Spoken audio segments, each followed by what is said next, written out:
Jacoby Hill with an early start, trying to make that early press for AHS Mass Media Player of the Game. Wouldn't be the first time, actually. What happened last time that Central played in this area tournament? As we see McNally drained it, put it up and in for two for the Opelika Bulldogs. Last time Central played in this area tournament, Central ended up winning the area tournament last year. So, big opportunity here for Central to possibly win back-to-back areas. And now another steal for Opelika and gets it quickly up to DJ Harris. And Harris slams it in. What a play there by DJ Harris. And all of a sudden, Opelika is back in this thing. 5-point game here, and they're putting a little bit more pressure, trying to double team up top against Central. And a long three by Bryce Dawson. That really wasn't, that was kind of an ill-advised shot. Now DJ Harris going to slam it again. DJ Harris going off. And an early just slam dunk contest between these two teams. Now Townsend for three. He misses it. Good rebound by Dawson, and that's going to be a hard foul by Eli McNally. Looked like it could have been jump ball there. They both had possession of the ball when they were going up. So yeah, you can see Opelika's bench calling for a jump ball, but they're not going to get it. Foul on McNally, and shooting two for the Central Red Devils is going to be Bryce Dawson, who is actually the solo captain today for the Red Devils. And Dawson knocks down the first.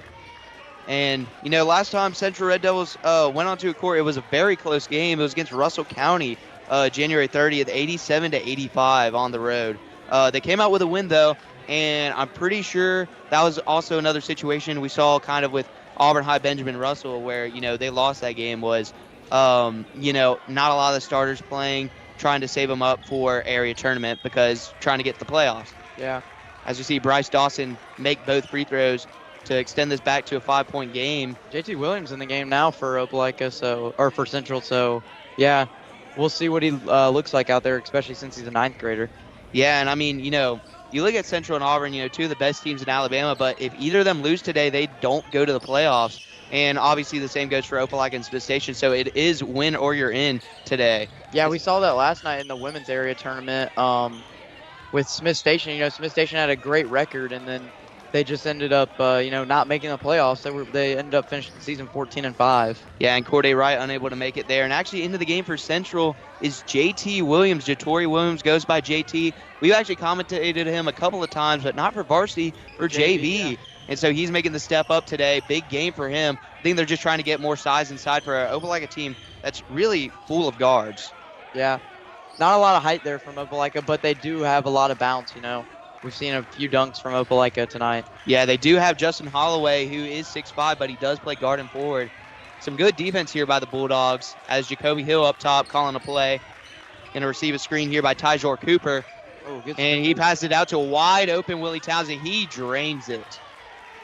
Willie Townsend able to drain the three. And a fast-paced game early on in this first quarter as we trickle under just 1 minute to go. And now Opelika trying to move down the court fast. Antonio Fields, first time saying his name tonight, gets the ball. Opelika did go on that little run, but then once Central was able to shoot a few free throws, then and DJ Harris, I mean, they didn't step up to guard him. He pump faked it and he still drained it in his face.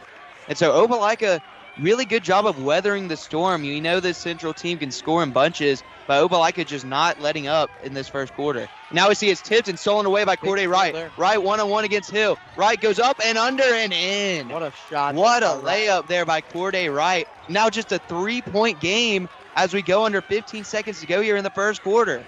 And you can start to hear this crowd starting to chant D up for the Opelika Bulldogs. Now we see wide open Tyjor Cooper, too strong, rebounded by Hill. Hill going to try and go back up with it, and it's going to be out of bounds. It's going to be Opelika ball. Yeah, we did see Opelika actually make a half-court shot against Auburn a few weeks ago to, send it into halftime. So we could see another half-court shot here by Opelika. And subbing into the game for the Bulldogs is number 1 Carson Moss. Now they're going to go quickly. Moss going to shoot it from 3 to tie it, and he gets too strong off the back of the rim. And your score at the end of one is 24-21. Central leading, but Opelika is staying in this game. We'll be right back after this commercial break. This broadcast is presented by AHS Mass Media.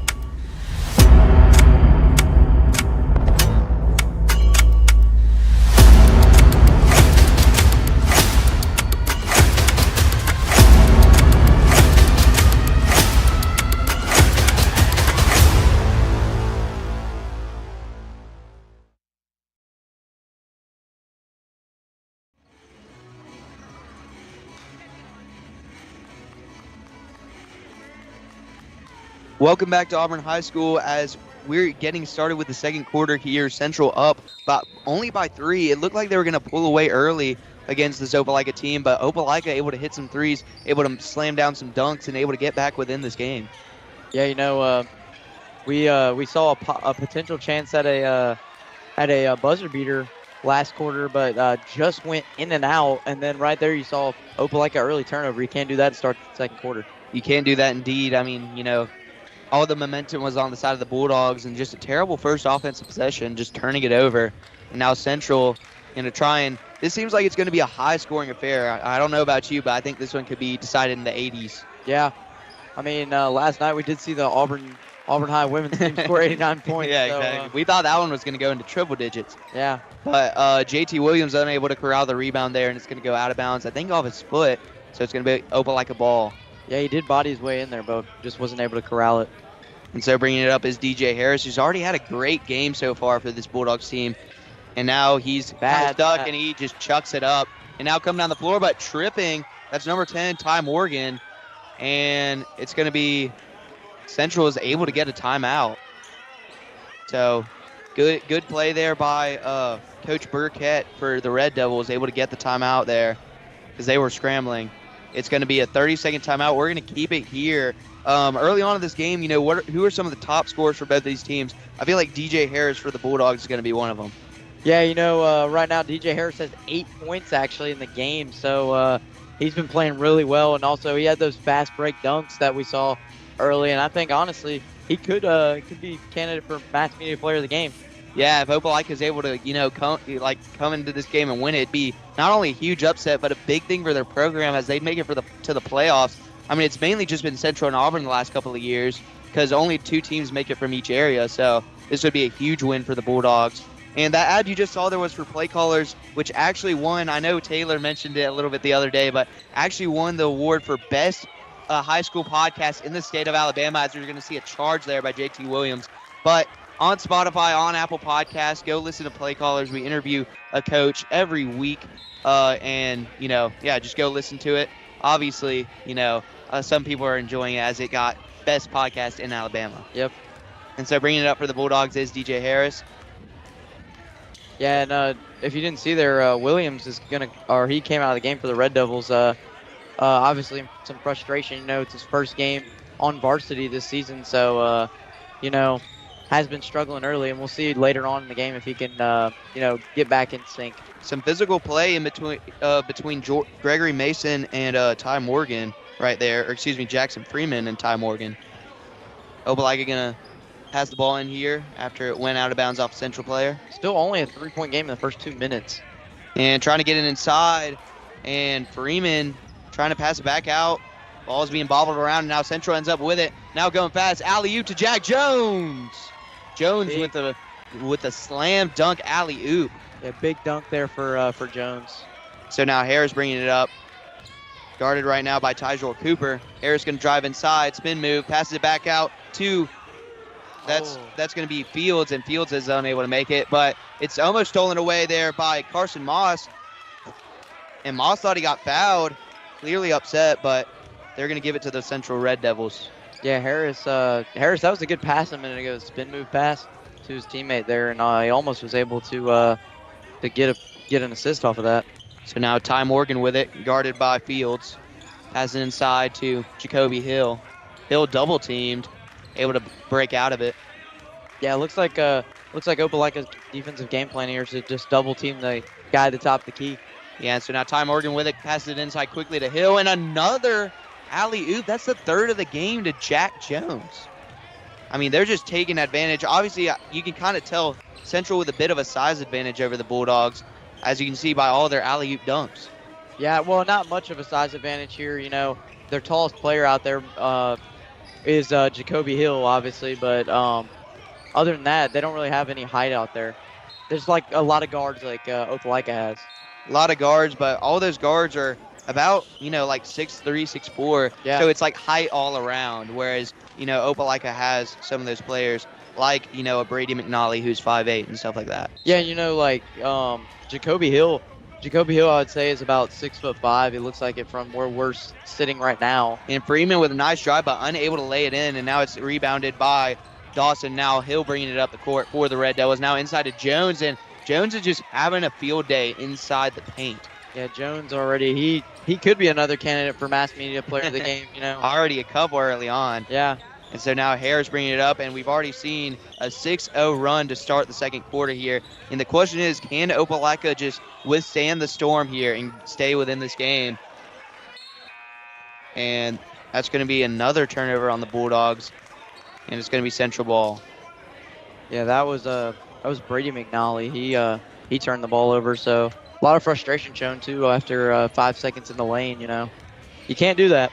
Yeah, if you're Opelika, though, like I said, withstand the storm. I mean, going in the fourth quarter, if it's still a single-digit ball game, like 9 points or lower, then they still have a chance. As we see a quick turnover there by the Red Devils.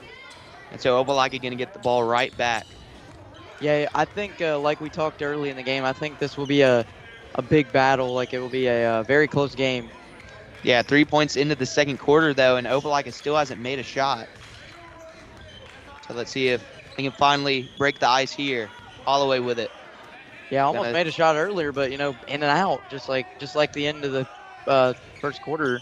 Yeah, Holloway still scoreless here in this game. Now Holloway going to get a chance here, and just too strong, and rebounded by Hill. This looked like Moss just didn't even try to get the rebound there. And so now Dawson with the swing pass over to him, shoots it for three, too strong. Rebounded there by Williams, but it's taken away by Holloway. And now Opelika is on the move. DJ Harris coming up the floor. DJ Harris going to take it himself. Pass in the corner to McNally. McNally with a bad skip pass. And now Jacoby Hill slams it down with an enthusiasm. And now Central is back to a double-digit lead. Yeah, you know, not a good pass by McNally right there. You know, you can't kick it back out like that. Just, you know, set your feet and then kick it back out. And Corday Wright drives into the lane, unable to make the floater, but Justin Holloway right there and gets his first points of the game to bring this back into single digits.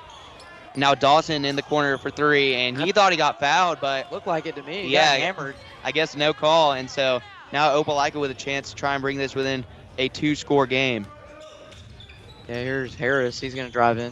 Harris going to drive in, put it up, and almost got an and one, but he's still going to get the foul and go to the free throw line for two. Yeah, I mean, obviously that was a foul right there, but, you know, down the court back there, that looked like a foul to me. And that foul is going to actually go on number 4, Jonah Jones.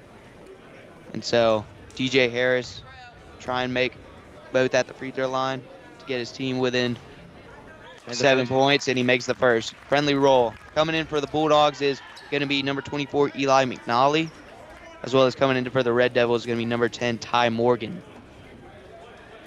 3:21 to go here in the second period. Opelika down by 8. And DJ Harris misses the second off the front iron. If you're McNally, you're going to probably be the top rebounder for the Bulldogs, obviously, since you're probably the tallest player on the team. So you need to get some rebounds for your team and kick it back out, or, you know, just put it back up. Yeah, as you can see, McNally on Jonah Jones right now, but kind of also playing that center position. Now he's going to come out and try and block the shot by Willie Townsend, but unable to do it, and Willie Townsend makes him pay. McNally brothers obviously upset with each other after Brady left him wide open. Now McNally with it, passes it over to Holloway. Holloway going to drive inside, and he's going to put it up himself and just toilet rolls out, and now it's going to be rebounded by Townsend. Townsend going up to Morgan. Morgan pump fakes, passed it back, and Morgan traveled. Can't do that. Not a lot of turnovers in this game, honestly, though, you know. Yeah, pretty clean ball game. Not a lot of turnovers, not a lot of fouls. Opelika not with doesn't have a single foul in the second quarter here, and we have about 2.5 minutes to go. Yeah. So Harris bringing it up. Maybe Opelika can make another run and get down by 3 or 4 at half. So now Harris going to drive inside. Harris looked like he traveled, but he's able to corral it. Passes out to McNally. McNally shoots it for 3, just misses. And fighting for the rebound is Eli McNally. And they called a foul. Let's see who it's on. Looks like it's going to be on McNally. McNally, yeah. Yeah, McNally trying to go for the ball. A little bit too physical there. Yeah, Brady McNally right there. Three-pointer just went in and out. And for Opelika, you know, only a few three-pointers in this game, about 3. remade for the Bulldogs tonight. So Townsend bringing it up the court for Opelika, or excuse me, Central. Hill with it. Hill's going to go inside to Townsend. Townsend from the free throw line, and he drains it. And it's going to be a timeout here by the Bulldogs. 30-second timeout. Yeah, so we're going to keep it here. Central up by 13 points here, 37-24, 2:01 to go here in the first half. What have you seen from this Red Devils team that has been able to, help them keep this lead through this first period? Honestly, fast breaks. They've been able to get down the court on fast breaks and just, get those dunks, those like free flying dunks. And also, they've stolen the ball a lot lately in the game. So yeah, and we were talking about during the first quarter. This looked like it was going to be a scoring fest. It's continued through the second quarter for Central, but not for Opelika. They've scored 3 points. One basket, yeah. Yeah, they've scored one basket, and it was a 3. And, now they're, or excuse me, it wasn't a 3. It was a free throw by DJ Harris and then another bucket. But, 3 total points in the second quarter. Not what you wanted if you're Opelika. Let's see if they can get a little burst with 2 minutes to go in the first half. Yeah, Harris might have to carry the team on his back here with the next minute to go. And so Harris going to work himself. He's going to pass it over to Holloway. Holloway now over to Wright. Wright's going to shoot it. He's going to airball it, but Brady McNally there for the rebound, and he's able to put it up and in. Yeah, no, I would say if Opelika's down by about maybe 9 at half, they have a chance. For sure. And now Hill with it. Hill's going to pass it over to Townsend, and they're just passing it back and forth here. Trying to waste clock. Because remember, there's no shot clock, so. Yeah, so they could really do this all day, but, Opelika with some good defense here, good zone defense. Now pass it over to Tydrell Cooper. Cooper puts it up, and he's unable to make it. Good rebound by Hill, and he's able to put it back up and in. Opelika has not gotten any rebounds on defense at all. Yeah, that's probably their biggest problem, I'd have to say, in this first half so far. The reason why they are down by 13. Now shooting it for 3 is Freeman, and he's unable to make it. And Opelika has just gone cold in the second half. Only scored 5 points. Yeah, that's not very good for the Bulldogs. Like you said, a free throw and 2 baskets made. And so now Townsend with it on the outside. Looks like they're just going to hold the ball out. Yeah, hold it for the final shot. Opelika, they are doing double teams, but they're not really going for the ball. They're not really trying to steal it. So yeah. Central's just going to pass it around. Opelika just hoping they can make a mistake. And they almost did right there, but Townsend able to pick it up, pass it back out to Cooper, and you can tell they're just going to keep doing it until the final shot. Now we're down to 10 seconds here. So Central definitely going to get the last shot, unless they turn it over. Yeah. And so now it's going to be Opelika ball, 5.7 to go. And if they're able to make it through, they can make it a 10-point game. So Opelika definitely not out of the game, still 2 quarters to play, but, going to be a lot of adjustments in the second half. 3 seconds to go here. McNally with it, has to put it up, and it's tipped away by Dawson, and it's going to be the end of the first half. Your score, Central up 39-26 over the Bulldogs, and don't go away because we're going to actually have an interview with Coach Chris Brandt before his game tonight against Smith Station and see what he thinks they need to do to get the win tonight.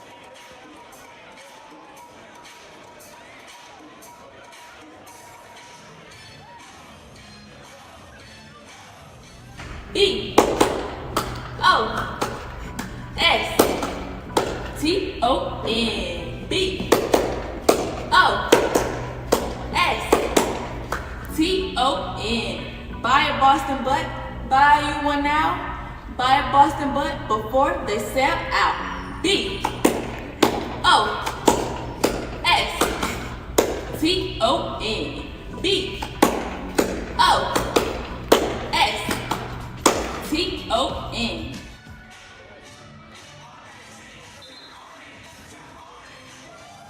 All right, I'm Trent Medley here with Coach Brandt for the Auburn Tigers. After the Central Opelika game, they'll be playing Smith Station for a chance to go to the finals for the area tournament. Real quick, though, I just want to ask you a little bit about your regular season and the upcoming postseason. First, for the regular season, has your team faced any growing pains, or not growing pains, but like have they grown any since the start to this point, or like have they learned anything for the regular season? Yeah. I mean, we've had a pretty tough schedule this year. We went up to Huntsville and played in the one, or if it's not the best, Thanksgiving tournament in Alabama, and a lot of great competitions, and we lost to Hazel Green right off the bat, and lost to Carver at the beginning of the year on the road. And the one thing we learned is we can't live and die by the three at those two games. You know, we are a very good 3-point shooting team, but we also have to have something else to do. When the shots didn't fall, we went 4 for 25 and 5 for 24. So I think those two games right off the bat helped us learn that we got to get an inside-outside presence, and then we've been doing that. And then we had a little, slip up or not slip up. It was really difficult to win at Central. That was our next loss, and basically on that game we missed 14-15 layups. So.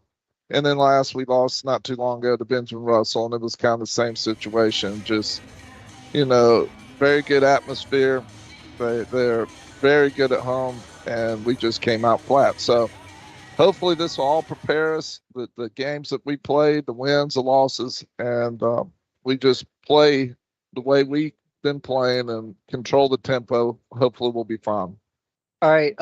What preparations has your team been taking, or are they currently taking, to get ready for the postseason and the playoffs? You got to be real careful, and when you get to this time of year, you're trying to save legs. You're trying to not overexert them too much in practice.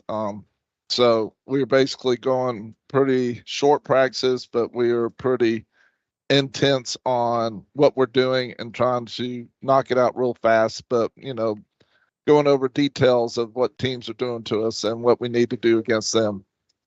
All right, and my last question is, how would you say that, like, how important is it for your team to go on to the finals, or potentially win the finals of this area tournament for the playoffs? Well, I mean, that's was one of our goals we set last spring, was to host. First thing, we wanted to host the area. We were able to do that.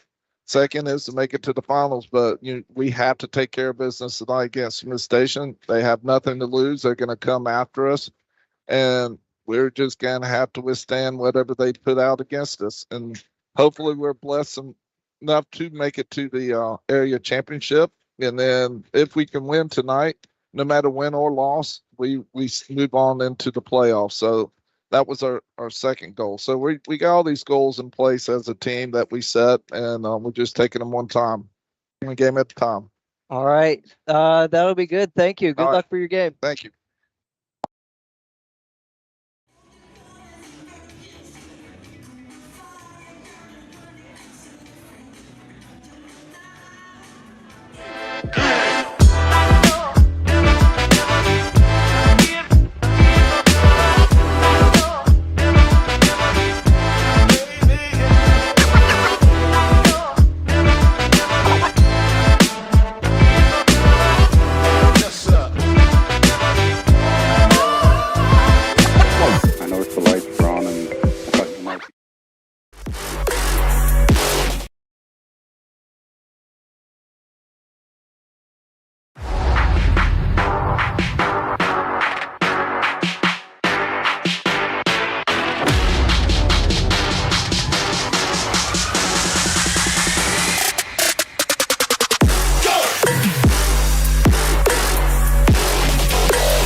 Hello, everybody, and welcome to AHS halftime for this game between the Central Red Devils and the Opelika Bulldogs. Central with a 13-point lead at half, 39-26.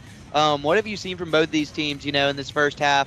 I mean, Central obviously just shooting phenomenally and able to get up to 39 points the first half, on course to possibly score 80 points. Whereas Opelika, they started off well, but kind of slowed down, only 5 points in the second quarter. What does Opelika have to do to get back in this game, and what does Central have to do to keep this lead? Opelika, to get back in this game, you honestly gotta play some defense. We saw them at the end of the half. They basically were letting Central play hot potato, like in the back of the backboard. Like it was just like back and forth passing. So you gotta like get up on the guy and actually play defense. And then for Central, keep up what you're doing. Just continue to steal off the fast break and get those powerful dunks. And then, you might win by like 30 or 40 points. But, players I want to highlight for the half for both teams. For Central, we actually have 3 players that have been playing well. Jacoby Hill has 11. Willie Townsend has 8. And then also Jonah Jones has 14. Yeah. So Central's going insane. Only 4 players for Central have scored. Yeah. So it's same for Opelika as well. I mean, yeah. Opelika's key player, though, is obviously DJ Harris with 13. So, yeah, I mean, for Central, we could have 3 players competing for player of the game, for mass media player of the game. Yeah, I mean, you see Jonah Jones hasn't missed a shot either, but it's obviously because most of those shots have been within the paint. I mean, 3 of them have been dunks. So, yeah. I mean, he's just been able to take over inside. And so I'd say for adjustment for Opelika in the second half is they might need to put 2 defenders on whoever's in the paint. Like, because they've kind of been running a 3-2 zone where, there's 3 guys on the outside, 2 guys on the inside. And the guys on the inside have been shifting out to the three-point line whenever there's been somebody in the corner. I think they're going to switch it up to where both those guys inside just stay inside and try and guard the paint. Yeah, and then, obviously we saw, like in the first half, Opelika's only made 1 3-pointer, and so is Central. So not a lot of 3-pointers made in this game. But Central going to take the ball out first here. And taking up the court for Central is Des Williams. So here we go, second half. One more half to decide who's in the area championship. And Jonah Jones, once again. Are we surprised? I mean, now his 4th dunk of the day, and now he's at 16 for the game. Could he reach 30? I mean, we'll see. I mean, if schools weren't looking at him before this game, they definitely are now. So Courtney Ray trying to drive inside, and it's going to be a blocking foul. That's going to go on Bryce Dawson. Dawson, I honestly expected him to take over a little bit more. He's actually taller than Jacoby Hill is at 6'5", Hill 6'4", and they play basically the same position. I mean, he was captain coming into this game for a reason, but only 5 points to show for it. Yeah, obviously Dawson has not had the game he wants, and now they're just doing shots.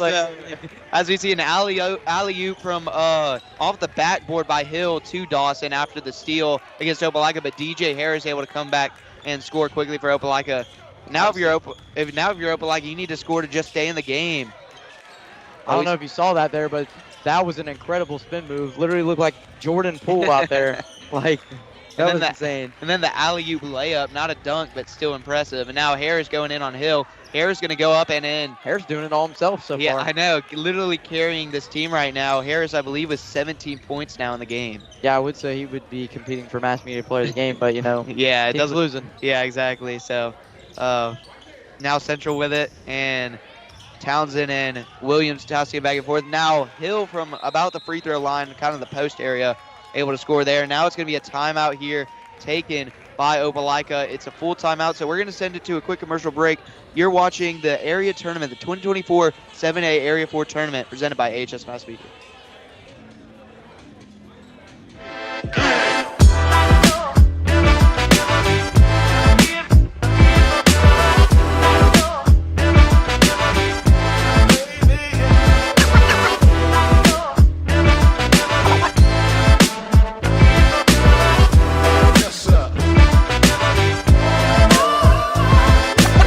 I noticed the lights were on and I thought you might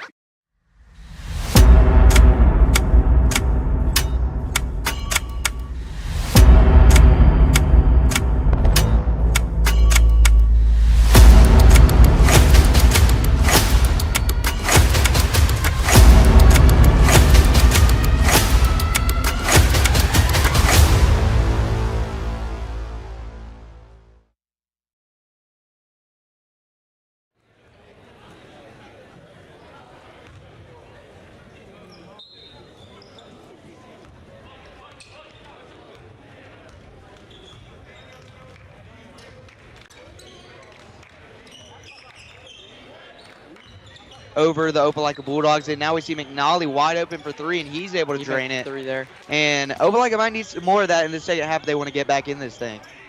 And we see a steal by McNally there. And now over to DJ Harris. Harris doing it all by himself, and he puts it up and in. Harris, by the way, now that is 19 points on the game. And we actually have 3 players in double figures tonight for both teams. And we're going to see tied up in the corner, and it's going to be a jump ball, and it's going to be Opelika ball. Opelika getting back in it. And we kind of saw this for Central's women's team yesterday. They almost sold the game against Smith Station because Smith Station was just able to get a lot of turnovers. And now we see wide open is Eli McNally inside, and now it's a 10-point game. I think that's McNally's first few points, or I think it's the first points of the game.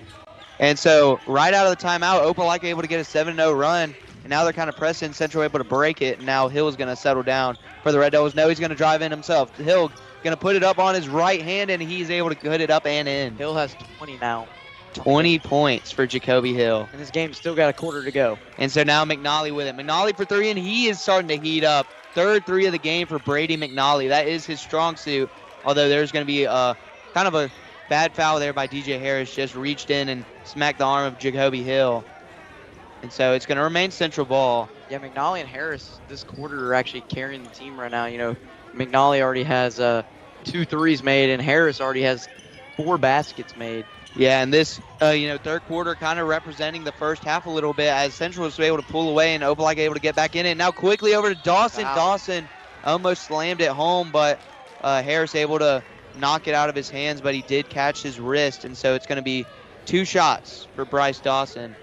And trying to get Central back up to a double-digit lead. But, I mean, like we've said multiple times this game, we thought it was over. It was a 17-point game, but now it's a 9-point game, although now it'll be a 10-point game because Dawson just hit that first free throw. But Opelika, like we said at the beginning of the broadcast, if they're able to be within striking distance, that's 10 points or below going into the fourth quarter, they could possibly win this game. Yeah, and, Central is doing, or they're getting pressed just like, the other day or yesterday we saw Smith Station's women put on a press, and actually we thought the game was over. It was a 20-point game with 5 minutes to go, and then all of a sudden it's a 6-point game. Yeah. And we had a ball game at the end of the game. So, I mean, it's never over. Working. Yeah, it's truly never over. But Opelika are going to need to continue scoring because Central is not letting up on that side of the ball. We see Harris put that one up, unable to get it. And now fighting for the rebound. Hill with it now, bringing it up himself.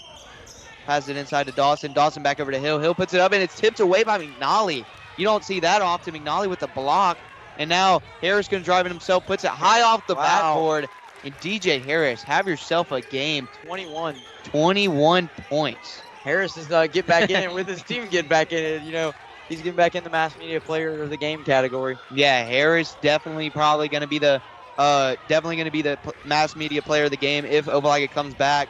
As we see Jack Jones now with it, Jonah Jones, unable to make it, and now Opelika can bring it to a 2-possession game with a 3. Fans obviously upset. I've heard travel from a lot of fans so far. They think that Central keeps traveling. It kind of looks like they are. And so now McNally going to take another 3. That one's an air ball. It looked like it was kind of tipped, though.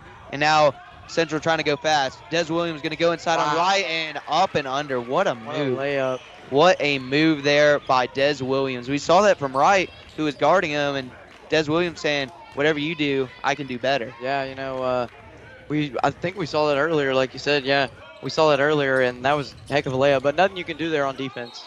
And that's going to be a travel right there. DJ Harris with a little hop step, but he moves his pivot foot.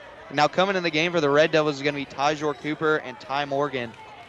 Coming out is Bryce Dawson and Willie Townsend. And in the game for the Bulldogs for McNally is going to be number 0 Antonio Fields. I mean, you need as many points as you can get, and McNally is your best 3-point shooter. So yeah, McNally's gotten himself up to 11 now for the Bulldogs, so 2 scorers and double figures for the Bulldogs. Yeah, after just 3 points in the first half, already has 8 in this quarter alone. And now Williams going to shoot it and way off, like you said. I mean, to the left of the rim, airballed. Looked like it could have been Opelika's ball. Yeah, I was about to say, it looked like it went off the hands of Ty Morgan, but they're going to call it Central ball. Hill going to pass it in. Sadly for Coach Button, they don't have a review camera in high school basketball. As we see Jacoby Hill rattle that one home. So now Central's starting to once again pull back away, and it's for Opelika, it's just can you remain in the game? You know, can you keep scoring and keep getting necessary stops, not stops every single time down the floor. It's basically impossible against this Red Devil team, but can you just get the necessary stops to stay within the game? Yeah, and can you answer off those big shots too? And so now DJ Harris thought about the three, almost traveled, but he's able to go without the call. And now DJ Harris on Hill. Hill playing some good defense. Now Holloway with it, throwing it over to Fields. Back to Holloway. Holloway, and they're going to call a foul on Ty Morgan. Earlier in the season when we saw Opelika play here, our other commentator Taylor mentioned that without the McNally brothers in the game, sometimes Opelika tends to struggle with the three-point shot. So, might need to bring one of the McNally brothers back in to shoot for him. Yeah, although Eli McNally has not had the best game of his career so far today, but Brady McNally has played pretty well. As we see, just nobody there for the rebound, nobody boxed out for Central, and Holloway with the easy rebound and putback. And we see Jonah Jones, sorry. Another big dunk. 5 dunks on the game, 20 points. I mean, Jonah Jones is having himself a Harris day. almost tipped it back in, but, just too strong.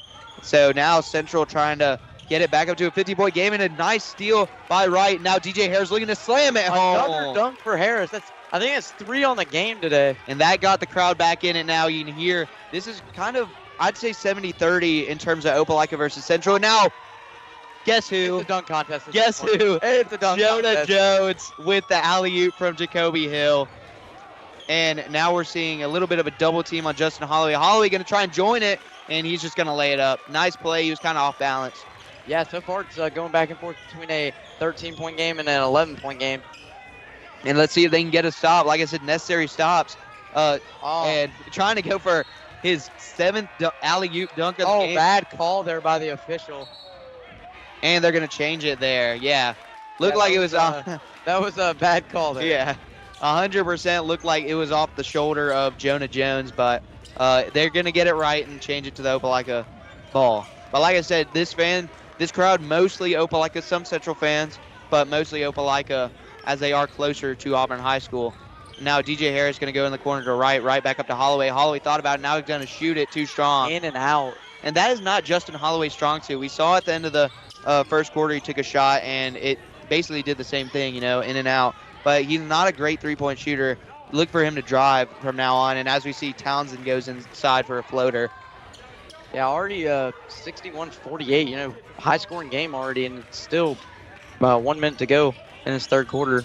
Yeah, and if you're Opelika, you got to just kind of stay in this one at the end of this quarter, but that's kind of a bad shot, contested floater there put up by DJ Harris, and now Central coming back up, down with it, trying to get it back up to 15. Now Townsend guarded closely by Harris. And almost a steal there by McNally. Central able to keep it. Now Tydrell Cooper for 3. That's too strong. Opelika got lucky there with the 3 not being made, and now McNally just left unguarded, and he is able to score. That right there, JT Williams' fault. You got to get back to the other side of the court. Yeah, and so broke his ankles and the other player's ankles. Yeah, and you can see actually after that, Willie Townsend might have actually broken his ankle. I mean, he looks hurt over there limping. Yeah. Hopefully he's okay. And looks like they're going to sub him out of the game. The coach noticing it, bringing in Bryce Dawson. Opelika fans thought that was a travel too. Yeah, looked like his knee or ankle moved a little bit weirdly right there. Now Tydrell Cooper going to shoot the open 3. He leaves it short. He was wide open too. Yeah, I mean, no reason not to take that shot, but just unable to put it home. So now 7 seconds to go here. They can make this a single-digit game here. Now Justin Holloway with the step-back 3, and he drains it. And that's going to be how the third quarter ends. All the momentum on the Bulldogs side. 61-43 your score, or 53, excuse me. We're going to send it to a quick commercial break. You're watching AHS Mass Media you're watching basketball presented by AHS Mass Media.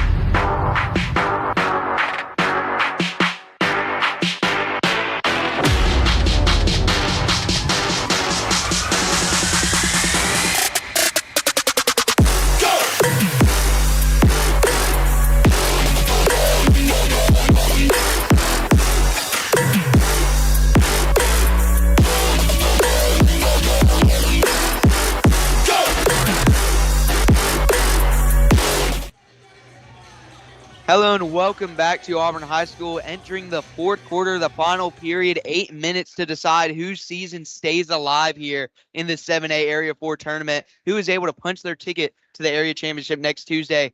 Opelika, I mean, we saw it, yesterday for the Central women's team. I mean, Opelika just able to stay in this game, getting turnovers and able to, just keep chipping away at that lead, and all of a sudden it's back to single digits. Yeah, like we saw, or like I said at the end of the quarter, I can't wait to see this fourth quarter. And, we're underway here. So, yeah, and like you said yesterday, Central's team, kind of looked lackadaisical in the fourth quarter. So we'll see what happens in this fourth quarter for the men's team. Yeah, and Coach Burkett, I mean, obviously not happy towards the end of that third quarter there.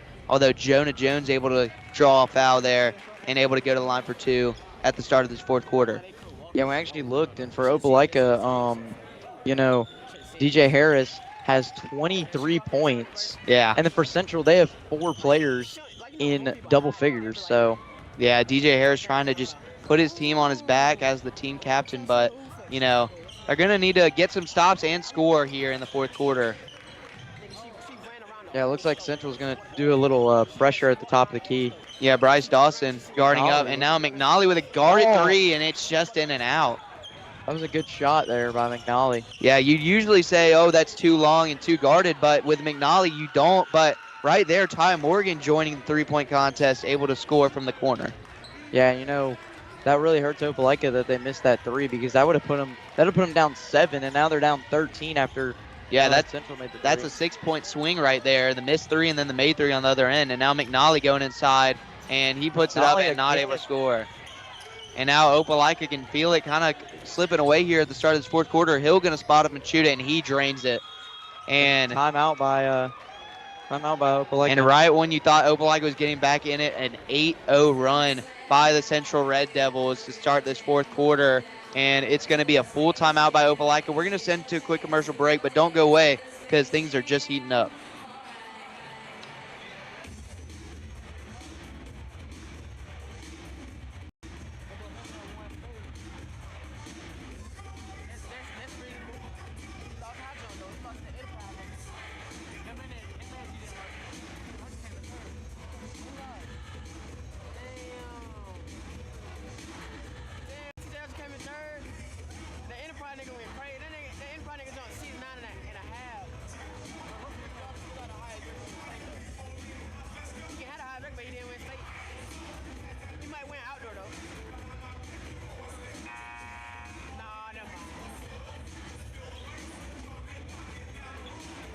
Welcome back to the 7A Area 4 tournament.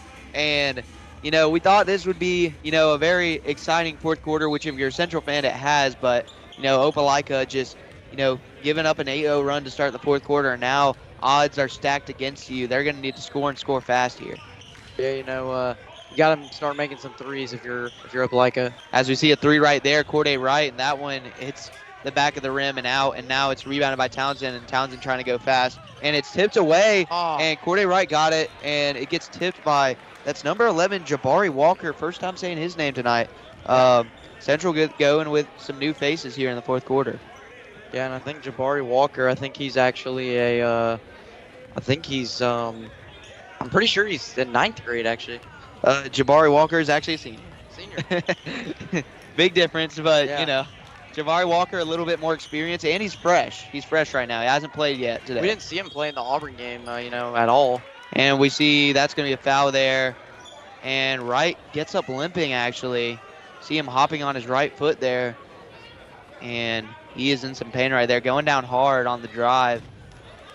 And he's going to go on the bench. Yeah, he can't take the free throws. You can see his face in his palms there.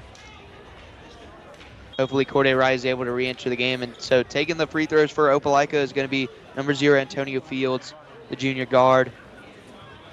And I'm assuming Fields is a good free throw shooter considering they subbed him in for Wright.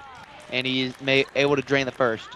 Yeah, now it puts you down 15. Still a lot of time in this game, so still something can happen, Yeah, we did see it in Auburn. We did see it Auburn Opelika game, actually. Opelika came back at the end when they were down 20. Yeah, but Corday Wright, one of those great shooters, and you see him being attended to by the trainer. So hopefully he's able to re-enter this game But right now it's a 14-point game here, and Opelika needs to get some stops, and that's going to be one right there. Number 1, Carson Moss, able to steal it away, puts it up, and it's too strong. That is one you just got to make, and now it's going to be tipped out of bounds there by Antonio Fields. You got to make that layup. You know, McNally missed a layup earlier.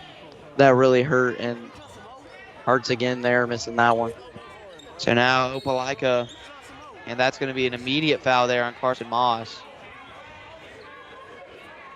And you can hear some of the Opelika fans just kind of upset here. I mean, their team was, within 8 points, but now it's a 14-point game, and all of a sudden your season's flashing before your eyes. Because loser, I mean, there's no playoffs. There's no tomorrow after this game if you lose. But, Opelika hasn't had the season they wanted at 11-14, and it would be nice for them to sneak into the playoffs. Oh, for sure. A win today would, make that season seem like a long memory. As we see a miss there by Central, and DJ Harris with the rebound, and now Fields going fast, going over to Holloway. Holloway drives inside, passes it over to McNally, and McNally gets it poked away there. And it's going to be an Opelika ball, Antonio Fields able to, keep playing, and now Opelika is going to keep the ball, and, with a 3 here, it could be an 11-point game. Looked like a foul there, though, when McNally went up, so. Yeah, so. A lot of physical play in this game. For sure. Entering the postseason, and they're going to call a push there. And Opelika fans cheering for that. So Willie Townsend gets a foul on him, and now coming back into the game will be some of Central starters here. Jonah Jones, who's obviously had a great game today. How many points has Jonah Jones had? Jonah Jones tonight, Jonah Jones has had 22 points tonight. 22. He's almost up there with DJ Harris. And they're going to call a blocking foul there on Hill. Honestly, looked like Harris just tripped there, but they're going to give Opelika the foul. Yeah, and now, like you said, if Opelika can make a 3, then that makes an 11-point game. So yeah, got to score and got to score fast. Although bad pass to no one right there. And now Townsend with it. Townsend going to drive inside, try to put it up and under. Then he gets it poked away. And now Moss on the other end puts it up, and that's going to be goaltending. Still went in, though. Yeah, still went in, but would have counted either way. But second, it looked like they weren't going to call goaltending. Yeah, and Moss also looked like he kind of caught an elbow to the face there. You can see him kind of wincing. Very physical fourth quarter here, nonetheless. And so Opelika kind of back into this game, although that's going to be another bad foul just on the inbounds pass by DJ Harris. Yeah, because, they could get in the bonus here, and they'll have 1-1. Yeah, each team with 3 fouls now. And with 5:10 to go here, that could play a factor late in this game if it gets to be a close game. Hail Mary. Now Hill just all by himself, and that's going to be a foul by McNally. Although I think that's a smart foul because he was going to go up and he was going to put it in basically unguarded if he didn't hustle down and get back to that play. Yeah. And so now Hill is going to try and score at the free throw line, 2 shots. All you got to hope here is that he misses a free throw or 2. Yeah, if you're a Bulldogs fan. He's a good free throw shooter. So Hill going to take the first, and he misses. Too strong. And so a chance here. A chance for Opelika. Yeah. That's what we were talking about this entire broadcast and coming into this game. They need a chance late, and they're getting one right now. And Hill misses the second. So there you go. That was a little lucky by the basketball gods there that he. But we're seeing Harris just fall down. Harris has played a lot of basketball tonight. It looks like he's kind of getting tired. And Harris, though, fighting for the rebound and unable to get it. Townsend gets it off the miss, and he traveled. I thought he stepped out. Oh, I think you were right, actually. He stepped out of bounds. But another miscue here late by the Central Red Devils. I mean, even if they come out and win this game, there's going to be a lot of, talking in that locker room about what they could have done and how this could have been basically a blowout. Yeah, obviously, if you're Auburn, if you beat Smith Station, when you watch film, you got to look at that right there. Oh, for sure. See their mistakes that they made. So now Holloway with it. Speaking of Auburn, that Auburn-Smith Station game coming up 10 minutes after this game, so be sure you don't go away. We'll also have a post-game interview with that AHS Mass Media player of the game. And right now, I mean, we'll see how Opelika does on this possession. It could be up for grabs. So now Fields going to stop and pop, and he's too strong. And fighting for the rebound, and Fields gets it. Fields dribbles it off his foot. Harris goes inside. Who else? DJ Harris. Now at 25 points on the night, and he almost gets a steal there, but Hill is able to come away with it. Hill's going to go on himself, and guess who? Jonah Jones. Yeah, Jonah Jones with a big dunk there. Alley-oop, Mr. Reliable right now for the Red Devils. Harris is going to try to answer, and he gets fouled. Yeah, whacked in the head by Kobe Hill, and Hill not pleased by that foul. Going to say it's all ball. Yeah, with 4:02 in this game, there's still a chance if he makes both of these free throws that they could go on a little run and get back in the game. For sure. I mean, it'll still be a 10-point game. And DJ Harris misses the first, and that's a big miss if you're Harris. Coming into the game, though, for Opelika, this has got to be a good sign if you're a Bulldogs fan. Corday Wright, who we saw go down after a very physical drive to the basket, and he's going to go in and try and, he's a very good three-point shooter, and you can see why he's in the game. Both. And that's big for Harris. Harris, though, just looks tired out there. I mean, he's played basically this entire game. And a big steal by Freeman. And Moss with it. Moss gives it back up, and it's going to be put up and won by Townsend. And we see Justin Holloway right in front of us put his hands on his head. I mean, if they were able to corral that steal, DJ Harris was wide open on the other end of the court. Yeah, Harris looks gassed. Looks like he's out of breath. So I mean, has played a heck of a game tonight. How many points does he have? Harris actually has 25 points in the game tonight. So 25. I did say earlier, could he reach 30? I mean, he still has time to. So. Oh, for sure. They're going to need him to. Yeah. And he misses the first, it was an and one, so he missed the shot, and it's going to be out of bounds. It's going to be open like a ball. I mean, but you can feel it, just kind of slipping away. They're going to need some threes here. Yeah, that's what they need. Both teams actually in the bonus, so. Kind of surprised that Brady McNally's not back in the game yet. He's been their best three-point shooter with 3 threes on the night. I'm pretty sure Opelika's coach benched him for shooting that long-range three early in the fourth quarter. And so now we're going to see DJ Harris stop and pop, and he misses that one. Rebounded by Tyjor Cooper. And if Central can score here, feel like that could be the dagger. So now Des Williams with it, passes over to Hill. Hill swings it over to Bryce Dawson, and Dawson drains it. And now it's a 17-point game, and That's Central probably going to do it. Central can start to smell it here. That area championship is looking like it's in their grasp, but that's going to be a foul there, an ill-advised foul there on Bryce Dawson. That's going to be on Tyjor Cooper. Actually, for Dawson, that's 12 now in the game. So he's actually the 4th Central player to reach double figures tonight. Yeah, the Red Devil is just spreading the wealth. And DJ Harris, that one rims out. That's 3 straight missed free throws, not only by the Bulldogs, but by DJ Harris. But you can't really blame him. I mean, he's been their best player tonight by far. Yeah, 25 points, that's nothing you can really blame him on. And Harris shoots up that one, and he misses that one badly. But McNally gets the rebound and puts it back up and in. I think you're right. I think he's tired because that did not. Yeah, that did not look like what he's been playing like the whole game. And so now Hill with a step back three puts it up, and that one was left way short, hit rim, and looks like now the Opelika team's tired. And so now driving inside is Des Williams. Des Williams puts it up.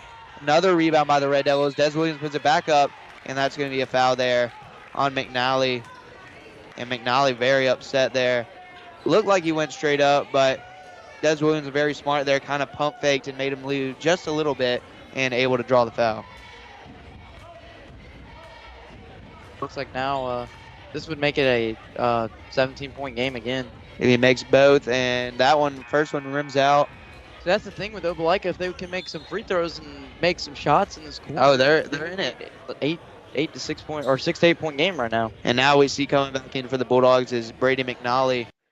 We'll see if it's too little too late, although he misses both once again. So 4 straight misses for the Red Devils. And now McNally immediately getting the ball, shoots it for 3, misses that one. And it's tipped around and rebounded by Eli McNally. And Brady McNally now just going to stop and pop. He misses that one too. Nothing going in for the Bulldogs. Yeah, 2 rare misses by Brady McNally, who's been spot on all game. Now Central with it, and they're just going to slow it down and try and come away with this lead and clinch not only the area championship, but also the playoffs. The 7A playoffs, and that's going to be a foul on McNally.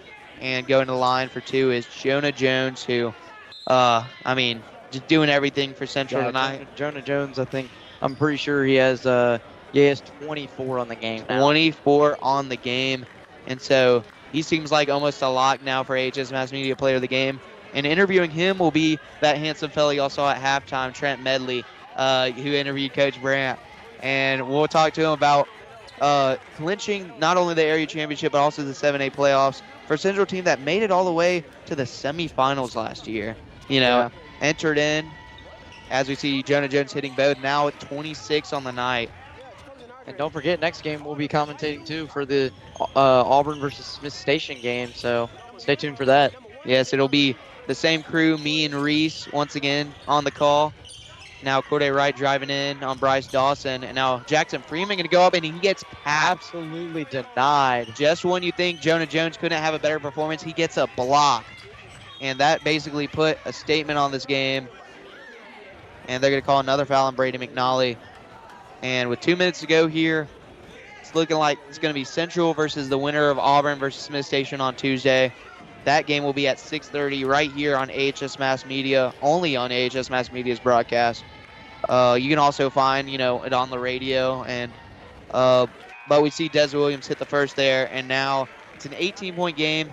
And so looking back on the season for the Opelika Bulldogs, not the season you would have wished. And you can see Jonah Jones getting basically a standing ovation here from the Central crowd coming out of the game. Probably one of the best games of the season, if not his career tonight. Yeah, but like you said, Opelika 11-14 on the year, went 1-5 in the region, so obviously not the year they wanted. And things for next year to look forward to is you got some new guys coming in like also Brady McNally's going to be. I was about to say, you lose DJ Harris, but outside of that, all of your starters are coming back. You lose Harris and Jackson Freeman, and also Langston Martin, who we haven't seen come in the game yet. Yeah. But other than that, Corday Wright's coming back, Brady McNally's coming back, Justin Holloway's also coming back. So this is Opelika team that could be dangerous next year. Yeah, pretty young team and this year. And next year they'll be more experienced, so we'll see what they'll look like next year. And now we see Tyjor Cooper just going to shoot it up, and he misses that one, and it's going to be rebounded by Ty Morgan. And now Central looks like they're going to start dribbling it out here.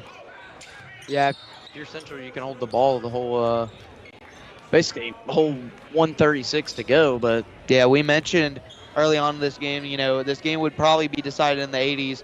And you look at the shot clock or the scoreboard right there, Central has 80 points. So, Central just kept up the scoring, just really consistent through the entire game. Just never let off the gas. Opelika challenged a couple of times, but Central just kept it going, kept the game plan up, and looks like they're going to come out victorious because of it. Yeah, and like you said, Central's had a very good season, and like you said, they'll continue hopefully on Monday. Or Tuesday. Yeah, Tuesday when they play the winner of Auburn and Smith Station. So that should be a fun matchup, whoever wins that. So McNally missing another three here. Once again, Opelika has gone on one of those cold spells that has doomed them tonight. And Central trying to work the clock here. Now Ty Morgan with it, and he's going to shoot it up, and he misses that one. But Opelika is just gas here. Central gets all the rebounds, and now making a three is Jabari Walker. And that's going to make it a 21-point game. And Jabari Walker, a player, and now we see a pack there by Des Williams. But Jabari Walker, a guy we didn't see come in until the third quarter, getting his first points of the night, and you could tell the Central fans were very happy for him. Yeah, if I was Central's coach, I would be happy for all the players tonight that scored double figures. They've played an outstanding game. And, also, if you're Opelika's coach, you gotta have a standing ovation for DJ Harris. DJ Harris had a great game. Oh, for sure. Like I said tonight, we've had I think 6 or 7 players score double figures combined from both of the teams. Yeah, and Central up by 21 now. As you see, Tyjor Cooper going to drain one, and this score now going to go up to 24. But don't get it twisted. People are going to look at the score and say, oh, this game wasn't close at all. Going into the fourth quarter is an 8-point game. So they were definitely in it. Brady McNally missed the three, follows the shot, gets it blocked by JT Williams. And now Jabari Walker put in the exclamation point, and Central is just in jubilation right now. On the other end of the court, Justin Holloway going to put the dunk and kind of silence them. But it's going to be too little too late. 89-65, your score. And now Jabari Walker is going to put another three up, and he misses that one. Jabari Walker trying to take over at the end of this one. And now Williams going to go inside, and he he's misses unable it. to make it. His first In game and on the out. varsity. Everybody, the Central fans were on their feet trying to see him get his first varsity points of his high school career, his young high school career. But that's going to do it. 89-65 your score. But don't go away because Trent Medley is going to get your a post-game interview with number 4 Jonah Jones for the Central Red Devils.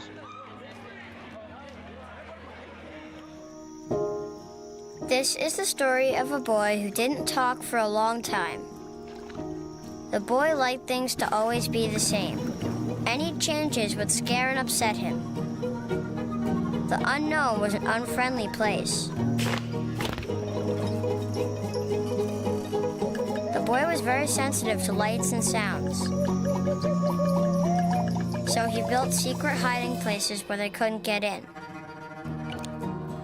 The boy didn't like looking people in the eye. He wasn't trying to be mean, it just made him feel uncomfortable. Sometimes he would flap his arms again and again. One day, I found out I have something called autism. My family got me help. Slowly, I found my voice and learned all the ways I could live with it better. Early intervention can make a lifetime of difference. Learn the signs at autismspeaks.org.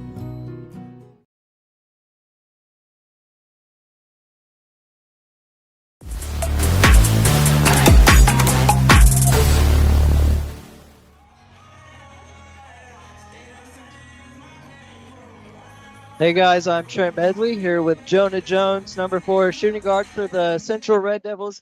First of all, congratulations, big game. It says here you have 26 points. Can you tell me a little bit about what's been going good for you guys this game for you to score that much?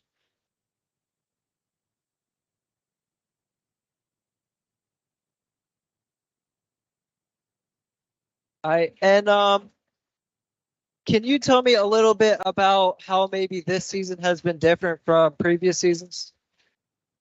We all been playing with each other for a good little minute, so we all kind of like a brotherhood. We all got with each other. We've been playing with each other for a good long time. All right. And my last question is, how has your team been preparing for the postseason? We've been trying to take game by game. All right. Good interview. Thank you.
Hello, everyone, and welcome to pregame of Auburn versus Smith Station. We're getting ready to announce the starting lineups, and tonight your starters for the Auburn Tigers are Adam Gonya, number 2 guard, and then number 3 Bradley Pearson, number 11 Antoine Daniels, who actually has his hand taped up.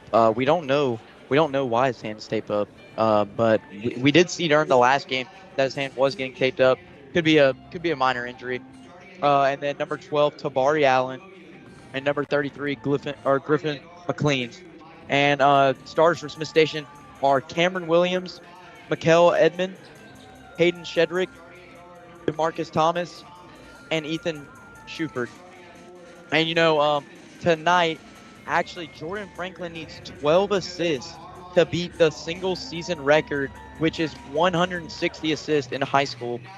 So all Jordan Franklin needs is 12 to beat it. And tonight, I'm just going to get into keys. Honestly, keys for Auburn is just keep a fast tempo. We saw it all season. They had that fast tempo going.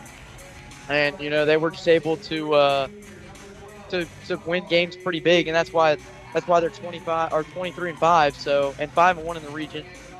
And, getting to Smith Station, they're 8-17. Haven't had the season they wanted. They're also 1-5 in the region, tied with Opelika, who we did see earlier lose to Central. And, they lost their last game to Booker T. Washington 72-47.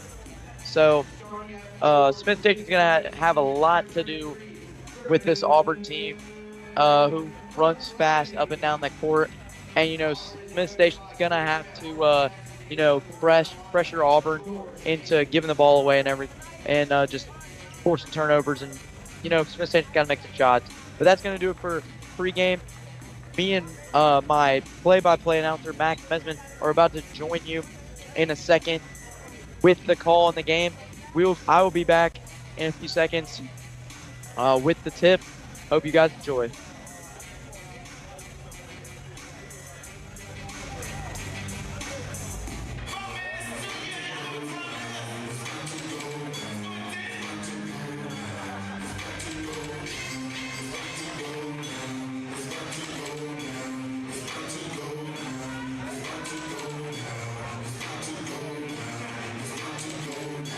Ladies and gentlemen, welcome to the final game of the 2024 7A Area 4 semifinals between the Auburn Tigers and the Smith Station Panthers.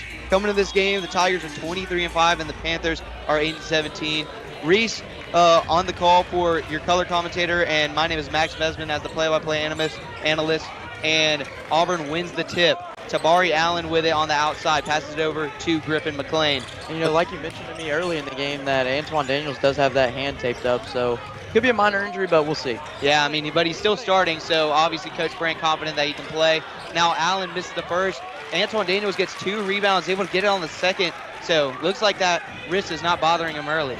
Yeah, already 2 points early, so we'll see. We'll see if Daniels can, just continue what he's done all season.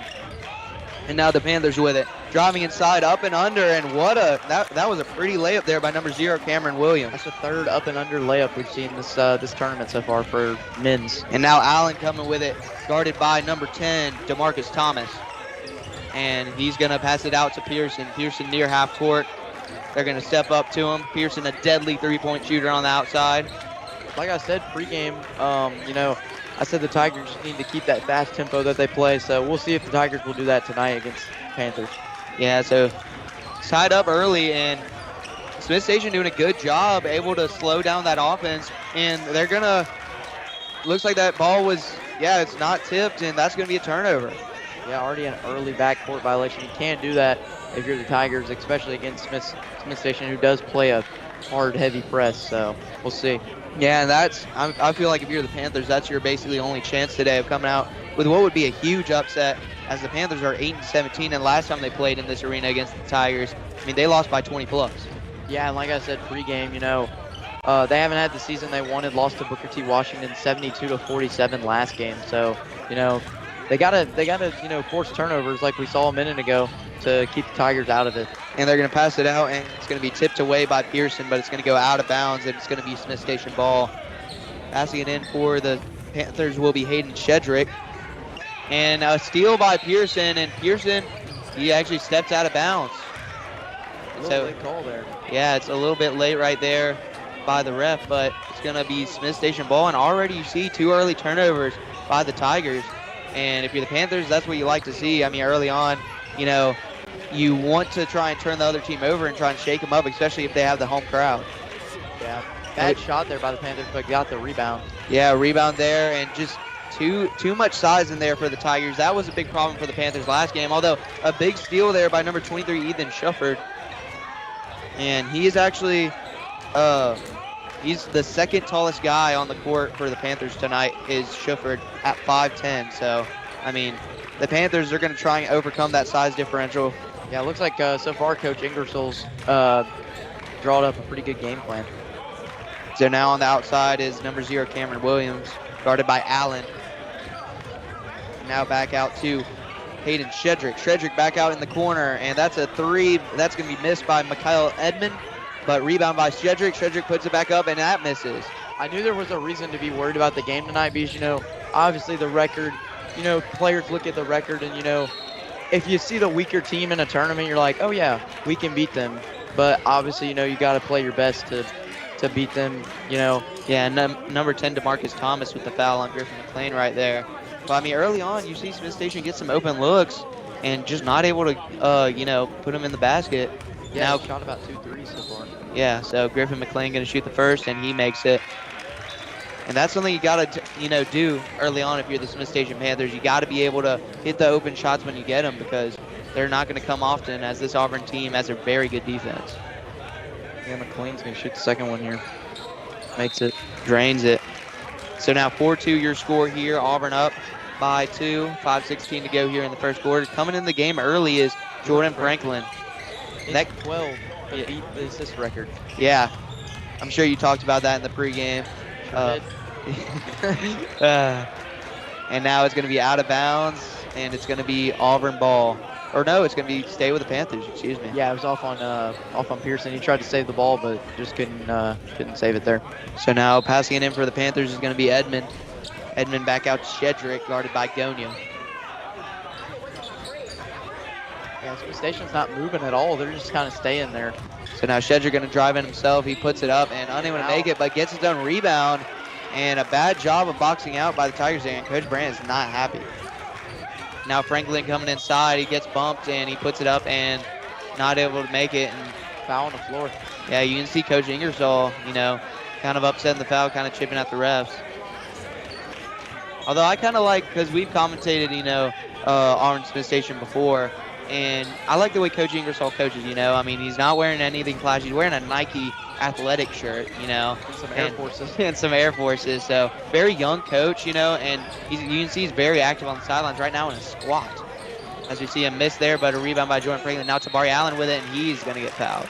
Call right there. Bad pass by Franklin. It kind of hit under the rim, and it just bounced off Wade's face almost. Yeah, and now we see already 3 early fouls here by the Panthers, and so Allen's going to go to the line, and they're already at early risk of going into the bonus in the first quarter. Yeah, you can't have that with a game like this. Yeah, and the Tigers, got to make them pay, but this is the team to do it. They're a very good free throw shooting team. Although not recently, though. I mean, I remember early on in the season, they were about 70-75% for free throw. They're 63% now, down to it. As Tabari Allen shoots the second, and he makes both. Now another early sub for the Tigers, Trey Fletcher. This Auburn team is very deep. I mean, they can go, 10, 11, 12 deep if they want to. Yeah, that's one thing about being in the region. Auburn's the deepest team in the region, so really has an advantage over these other teams like Central, Opelika. And if you're just joining us, Central won the first game over Opelika, and they punched their ticket to the playoffs as well as the area championship, which will be next Tuesday at 6:30 here on AHS Mass Media. And a nice move, another nice smooth layup by Cameron Williams. And they're sticking with them early on in this game. That was the problem for Smith Station. Auburn jumped on them early, and right now a 6-6 ball game almost midway through the first quarter. I have a feeling this will be a close game considering how it started. Although Wade Hill just too big inside. That's one thing about Smith Station. They have no height over the Tigers. The tallest player on their team is Caden Shedrick at 6'3", and Wade Hill stands at a tall 6'9", so, yeah. And we have other guys like Hampton Jordan and Griffin McLean, and also Antoine Daniels, Jade Nichols, that are very tall. And that's out of bounds off of the Tigers, so it's going to be Panthers ball. Passing it in for them is going to be Mikael Edmond. And now on the outside is Cameron Williams, who's having pretty good start to this game for the Panthers. Yeah, nobody's coming up to help. Yeah, and you can hear it on the bench there. They're yelling it to the team. Yeah, Coach Ingersoll's not too happy. And so now Shedrick with it. Shedrick guarded strongly by Pearson. Kind of shoulder checked him there. Now Williams with it, guarded by Daniels. Yeah, remember, no shot clock either, so they can hold the ball forever. Yeah, exactly. So no need to rush if you're the Panthers. A lot of times, you can see these teams, they feel like they need to rush, even though there's no shot clock, and it causes turnovers. Yeah, Smith Station's been going back out of the corner and then going up to the top of the key and then holding the ball. Yeah, I mean, this is now turning into a 1-minute possession. So now Shedrick going to drive inside, pass it back out, and it's going to be a foul. Or a charge, excuse me. Yeah, charge on the Panthers.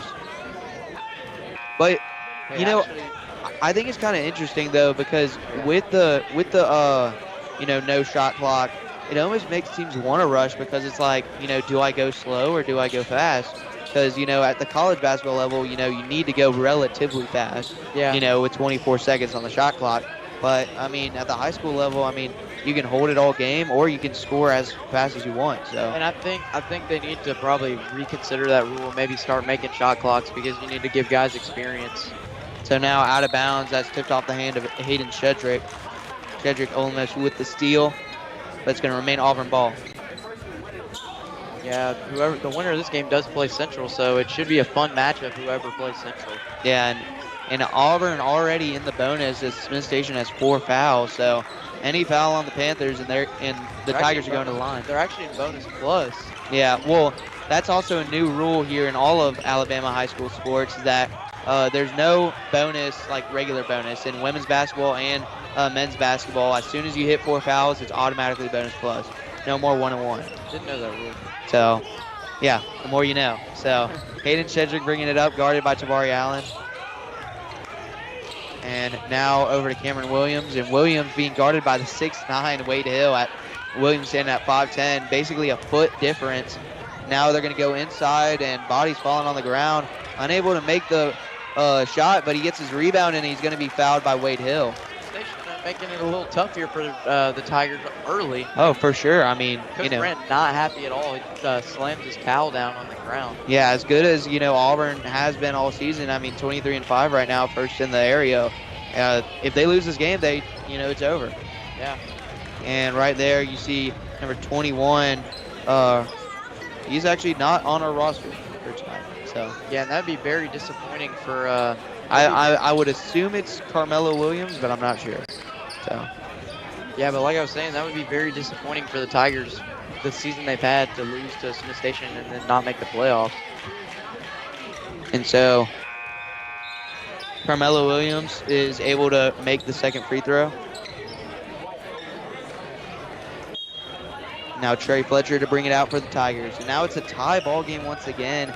Low scoring though early on. 8-8. And now a steal by Cameron Williams, but yeah, he was kind of trying to save it there, but kind of hit off his backside there, and kind of rolled weird. And now Trey Allen able to finish inside off the assist by Jordan Franklin. 11 to go. And we'll be keeping track of that as the game goes along. And if that happens, I'll actually be announcing it to the stadium that, Jordan Franklin has broken the single season assist record. And the three, and it's going to go out, and nobody getting the rebound. You saw 2 guys there, and both of them just didn't get it for Smith Station. And now Franklin able to finish 1 on none on the other end of the floor. Coach Ingersoll not happy with that, obviously. I mean, there was just no communication. They both left the ball. Yeah, kind of bad communication there. So now Auburn, in a game like this, a 4-point lead is huge because of the defensive game early on. Smith Station might want to score here, try to prevent Auburn from scoring again. And now there's going to be another foul on the Tigers. That might put Smith Station in the bonus.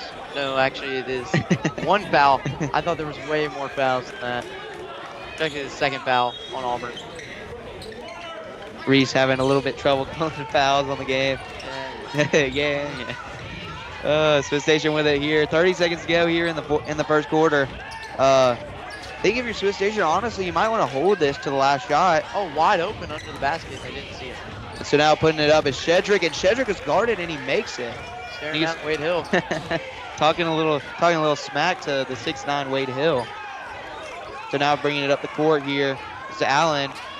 So only a 1-point game here. Very surprised at the score. And now 3 seconds to go, and a great pass by Jordan Franklin into Tabari Allen, and that's going to do it for the first quarter. 14-11 your score here at the end of the first, and we'll be right back after this commercial break.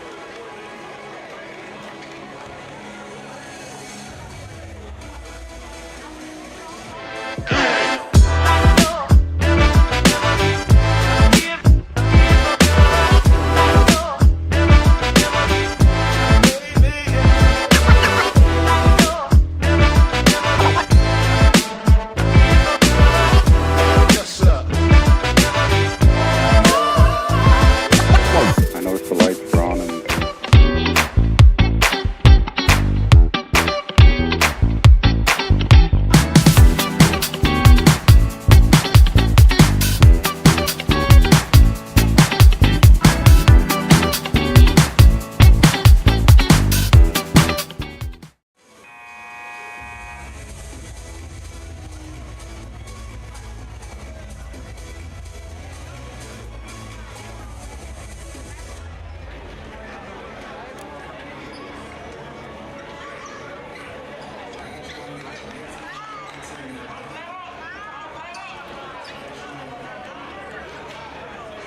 And welcome back to the last game of the 4 semifinal games here at Auburn High School for the 2024 7A Area 4 tournament.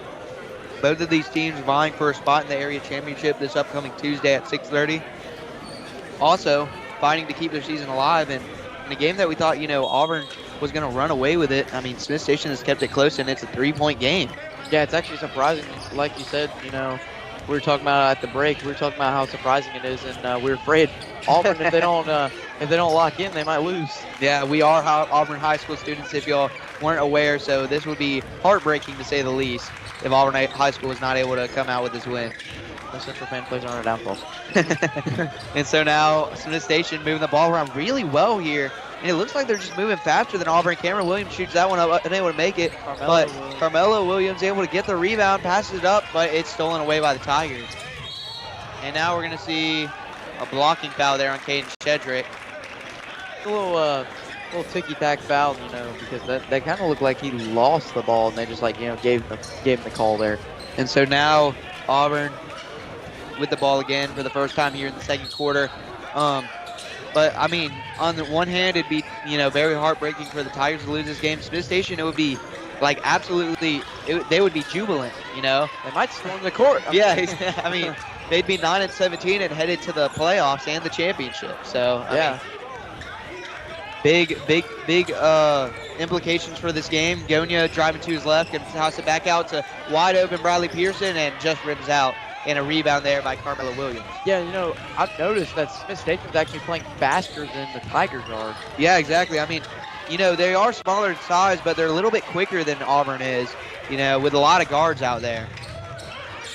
Now Pearson with it. Pearson going to pass it over in the corner to Allen. Allen going to take the three. He misses that one, rims out. Tigers have only made like 1 3 so far this game. And that's going to be out of bounds off the hands of Bradley Pearson, and it's going to be Smith Station ball. So Smith Station can still tie it with a 3 here. Yeah, earlier Auburn went on that 4-0 run, like that little 4-0 run there, and we thought maybe they could have made a bigger run. Then all of a sudden Smith Station made a shot to get back in it. And you can tell the Panthers are trying to get this tie in the game because they just keep jacking up threes and keep missing them. Although McLean gets the nice feed from Pearson inside, and goaltending on the Panthers. Yeah, that was a beautiful pass by Pearson to dish it back. And so now it's a 16-11 ball game with 6:14 to go here in the second quarter. But if you're Smith Station, this game is playing into your hands. You do not want to get in a shooting match, a high-scoring affair with this Auburn team who has put up 68.4 points per game and also put up 89 against our last regular season opponent in Lochapoka. Although we see Gonya, as Auburn's starting to heat up, he makes a 3.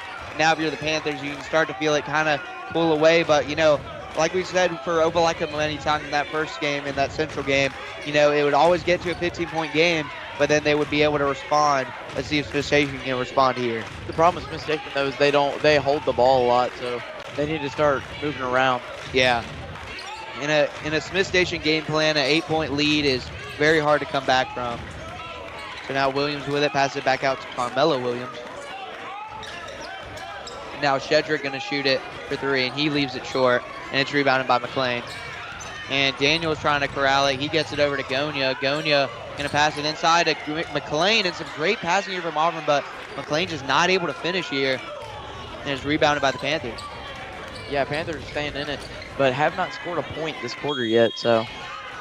And we're going to see a timeout here by Ingersoll. Going to try and, settle down these Panthers. They seem to be getting a little bit, frantic here, trying to get back in this game. It's 30-second timeout, so we'll keep it here.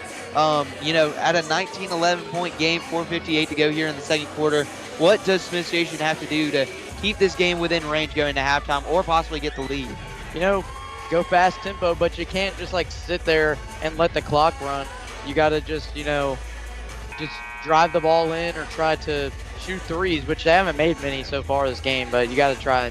Yeah, and Smith Station, like we said early on in the fourth quarter, I mean, they're getting a lot of open looks, actually. They're able to spread that zone that Auburn plays, but they're just not able to knock them down. So, I mean. Yeah, no fast break points either, so yeah, you got to get that too. If you can't make open shots, you're not going to win a game. That's just common sense in basketball. So, Smith Station, they're going to need to start hitting shots or else they're going to be sent home packing after this one's all said and done. So now Williams with it up top. Gonna drive inside on Pearson, gonna pass it out to Mikel Edmond. Now DeMarcus Thomas with the ball. Thomas guarded by Pearson, passes in the corner to Shufford, and Shufford drains the three. Shufford actually has the most points for Smith Station right now with 5. Yeah, so I mean, you know, we talk about hitting open shots, hitting open threes. There's one right there. As Tabari Allen goes inside, he misses that one, gets his rebound, and puts it back up and in. Looked like a charging foul could have been called there, but no call. Yeah. These refs trying to, you know, in a physical game, obviously this game with huge implications for both teams, trying to keep the whistle in their pocket. And we're going to see a blocking foul there on Tabari Allen. Oh, yeah, and if you're a fan of college basketball right now, Duke and North Carolina, you know, playing. And actually, North Carolina has a 9-point lead over the Blue Devils at halftime. So looking good for North Carolina at Chapel Hill. Yeah, that a huge game, you know, always is, you know, the biggest rivalry in college basketball, possibly all of college sports. But now Caden Shedrick with it in this game against the Auburn Tigers, guarded by Pearson, and now he's going to give it over to Shufford, who's guarded by Daniels. And once again, Smith Station kind of going a little bit, you know, slower, but it's been working for them for the most part in this game. So, yeah, kind of you're trying to slow the game down, play at their pace.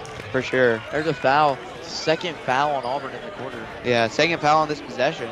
Yeah. And, but, I mean, if you're Smith Station, that is actually kind of smart because not only are you getting longer possession, you keeping the ball much longer than the other team, but Auburn is not getting a lot of possession. So, can't score if you don't have the ball. So, Smith Station going to inbound it again here. Shedrick to pass it in. He's going to go over to Cameron Williams, who's going to have to track that down in his own backcourt. Now Williams bringing it inside, passes it over to Shedrick. Shedrick going to drive inside himself, put it up, and that one rims out. Tipped out and rebounded by Franklin. Franklin going to move. Franklin going to try and pass it inside. He gets it to McLean, and McLean makes it. And 9 more to go until, well, that's 9 more until he ties the single season assist record at 160. 10 more until he beats it. Yeah, so Jordan Franklin trying to have a historic night tonight. Huge. I mean, huge always whenever you can ingrain yourself in your Auburn High School history. As we're going to see another foul here, and now one more on the Tigers, and they're going to be in the bonus. Yeah, I think Coach Ingersoll's game plan here is, you know, just slow it down to their pace of play and, you know, just possibly have like a 10-point deficit at halftime or an 8-point deficit at halftime, something like that. And we can see a bit of confusion for the Auburn Tigers. So Jordan Franklin's going to come out of the game. Coming in for him is Adam Gonia. Now Cameron Williams with it. 3 minutes to go here. Only a 23-13 game, so very low scoring here early on. And now Cameron Williams is going to drive inside, and he is unable to make it. And fighting for the rebound and just slipping right there is DeMarcus Thomas. Now going up and putting it in is Trey Fletcher. Trey had his shoe fall off, and he's trying to get back on defense, not even going to tie it up. And his defense is actually going to back him up 5-on-4. They were able to draw a charge. So Smith Station not able to take advantage of the lost shoe there, and Auburn able to draw the charge. Auburn's kind of slowly, you know, they've kind of slowly gotten a big lead. Yeah, now coming in the game for the Tigers is Peyton Plott, who, I mean, isn't even on our roster, but, you know, number 23, as we're going to see him take a 3 here, he impressed the other day against Lochapoka as he was, he had a driving dunk that had the crowd on their feet. So Peyton Plott early on getting minutes. And he's only 5'8". So. Yeah, 5'8", but also a junior, transfer from Lochapoka actually. Played football and basketball there for a while. Football is very excited about next year. As we see Smith Station able to make their first points in a while. Daniel was guarded by Shufford. Now Agonia with it. Yeah, Smith Station's they're holding their own against the Tigers. Daniels is able to find an opening, shoots it, and another in and out. That's happened multiple times with the Tigers. Trey Fletcher fighting for it, some good hostile play, but unable to score, and it's going to go out of bounds off his leg. Another turnover for the Tigers. Yeah, and you can see this Tigers team is just kind of upset. Yeah, frustrated, you know. Right now only up by 10 against a team that you beat by basically 30 last time you played them. A game that, you know, obviously this is a very well coached team. Coach Brandt in his 6th year coaching as the head coach of the Tigers. Obviously been an assistant coach for the last like 15, 20 years. But, and now we see Cameron Williams make the 3, and it's a single-digit game, 7-point game. But like I said, obviously the Tigers, very well coached, so they prepare for this game. But obviously it's always back in your mind. It's like, oh, this is our easy game, This is our game. And now Peyton Blott just so quick, able to get in the lane like the flash and score right there. I'm telling you, Peyton Blott's going to be a problem not only on the court next year, but on the field as well. Yeah. And now we see Cameron Williams with it guarded by Blott. Cameron Williams basically doing everything. Now Cameron Williams dribbling, goes off against his leg. And now with it is Shufford. Shufford puts it up from the free throw line, unable to make it, and rebounded by Daniels. Daniels going past. Daniels going to drive inside himself, and he gets bumped. And almost a good foul there if you're Smith Station, because Wade Hill was about to slam it home. Yeah. 54 seconds to go until halftime. Smith Station, like I said, holding their own. Yeah, and we're going to see coming in the game for Auburn Tigers is not only Bradley Pearson, but also Cash Reeve, who another player that, does play a good bit, but usually not in the game this early on in the game. And it's not because Auburn's leading by a lot, although that's how it usually is against the Panthers. But it's because that Coach Brandt is looking for a different look as they're kind of struggling on offense. Yeah, and he got super close to making a dunk last game, too. And now we see Wade Hill taking a 3. That's not a good shot. I mean, Wade Hill, he's not a three-point shooter. I mean, he is the pure center on this team, and we're going to see a foul, and they're going to say it's a charge. And the Auburn faithful is very excited after that call. I'm not going to lie, it looked like a block because it looked like not only were his feet moving, but he was also in that restricted area where you're allowed to, run into the player. But, refs were closer to it than us, so we're going to let them call it. Now 30 seconds to go here in the first half. Although if you're Coach Ingersoll, barring a 3 here by the Tigers, you got to be happy with the score at halftime. Yeah. So now Gonya going to drive inside, pass it back out to Pearson, and now Fletcher with it. Fletcher going to drive to his left. I'd say even if you give up a shot here, you'd still be proud. So now Pearson with it, left open, shoots it for 3, and he misses that one. Another miss, and now fighting for the rebound. Are they going to get a shot off? Gonya gets it, and that goes off the backboard and no good. And so 27-18 your score. Auburn only up by 9. And, I was about to say we're going to have a guest at halftime, but we're not sure. We'll see if we can get Coach Pritchett possibly. I think I saw him earlier. We'll see if we can ask him about, their game tomorrow. But we're going to keep it here for AHS halftime. So far this game, Smith Station just staying in it right now, only down by 9 going into halftime. What do they need to do to try and possibly get back in this game? They're in it. They're in it right now. But what can they do to try and fight for a lead? Just continue what they've been doing with the forcing turnovers, getting those and ones, making 3s. So if they can do that, I think they can possibly win. Yeah, and then if you're Auburn, going into that locker room, you can see they went there very fast. Coach Brandt obviously kind of upset with his guys the way they're playing. A lot of missed 3s though. You see that Bradley Pearson shot at the end there, wide open, unable to make it. You can tell that they're almost kind of a little bit rattled, you don't usually see this Auburn Tigers team like that, but what do they need to do to try and hold on to this lead and make it, albeit not in the prettiest fashion so far, but be able to make it and punch their ticket to the playoffs?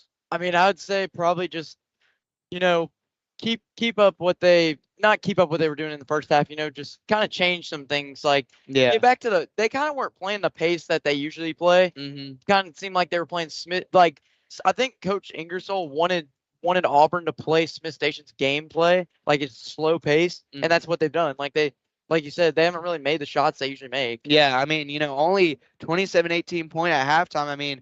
The last couple of games you commentated for these Auburn Tigers, it feels like they've gotten to 30, 40, 40 at halftime, like Lo Chapoka game. Yeah, so going to be an interesting second half, to say the least. We're excited to see what happens, how it plays out. But be sure you come back after this quick 6-minute commercial break. We'll be back 2 minutes before the second half starts. You're listening to Auburn High Basketball, presented by AHS Mass Media.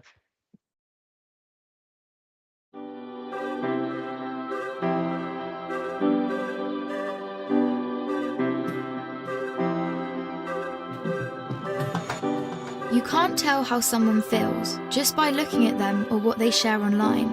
To the outside world, our lives may look perfect, even if in reality they aren't. I'm always worrying about doing well at school, and with the end of year test coming up, I'm not sure how much longer I can cope. My thoughts swarm around my head, sometimes keeping me up all night. Some days it's just all too much, and I feel like I'm lost in space. When I did badly on one of my tests, I just about kept it together until I got home. Then I broke down crying in front of my mum. She listened for a bit, and then she told me that, just like physical health, we all have mental health. It's our feelings, our thinking, our emotions, and our moods. She then said that feeling down, angry, and stressed is a normal part of life, just like it's normal to feel happy, confident, and carefree sometimes. We all have positive and negative emotions that come and go based on what's happening around us. These are everyday feelings. Good mental health means experiencing negative emotions. It's not always about being happy. Mum can relate to the feelings of stress. So when Mum suggested I take a break from everything and do something I enjoy, I actually took her advice. So I made myself a hot chocolate, snuggled up in a duvet and watched a film. And you know what? Afterwards I felt so much better. Mum should take her own advice. Most of us only ever share the good things. We don't like to share how we really feel. Every morning when I wake up, negative thoughts stream through my head. Getting out of bed and pretending I'm okay takes all the energy I have. As the day goes on, the negative thoughts turn from a stream into a river. The water rushes through my head so loudly it's hard to concentrate in lessons. And some days it's so bad it feels like a waterfall that's trying to pull me over the edge. Everything is so overwhelming. I didn't think my friends would understand if I told them how down I was feeling. But when Sasha opened up to me about how stressed she was feeling, I told her. I wasn't sure how to bring up how I'd been feeling, so I started by saying that I didn't feel like myself. Just her listening made me feel like she understood. She told me some things that had helped her, so I tried them too, but it didn't make much of a difference. Even when I tried to be around my friends, I felt alone. The things I used to enjoy weren't fun anymore. I was really worried about Andre and not sure what to do. He was quiet and wasn't hanging out with us like he used to. So I asked our head of year for some advice. He suggested I get Andre to speak to him since his negative feelings weren't going away. I didn't want to speak to our head of year, but I also didn't want to keep feeling so down, so I went. He said that sometimes we have overwhelming feelings that can be more intense than our everyday feelings. These feelings hang around for a long time and change the way we feel, think, and behave. They can stop us doing what we want to in life. That's what I was going through. He also said that if we're physically unwell, we let people know, we ask for help. It should be no different with mental health. Sometimes our overwhelming feelings are brought on because of things in our life. Sometimes they happen for no reason at all. After hearing this, I felt much less alone and it felt good to talk. Scientists have found exercise can help when you're feeling low, so our head of year encouraged me to sign up to the school football club, which Sasha was already in. I still have days when the river is there, but now I'm beginning to understand my mental health. I'm learning how to cope. Our head of year reminded me that my friends, family, teachers, and lots of others at school are there to help just as much as he is. I had no idea the people around me could be so understanding. And while it's not always easy to talk about my mental health, the person I'm talking to might be able to help. If you don't feel like talking, that's fine. You could try writing, sports, reading, art, music, playing with your pet, whatever makes you feel better. If you're the person someone talks to when they're struggling, just listen with no pressure or judgments. You don't have to have the answer. If you feel unsure about anything, you can speak to a trusted adult. Talking about mental health doesn't have to be difficult. After all, it's something we all have.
Hello and welcome to AHS halftime. Here, 2 minutes until the start of the second half between the Auburn Tigers and the Smith Station Panthers.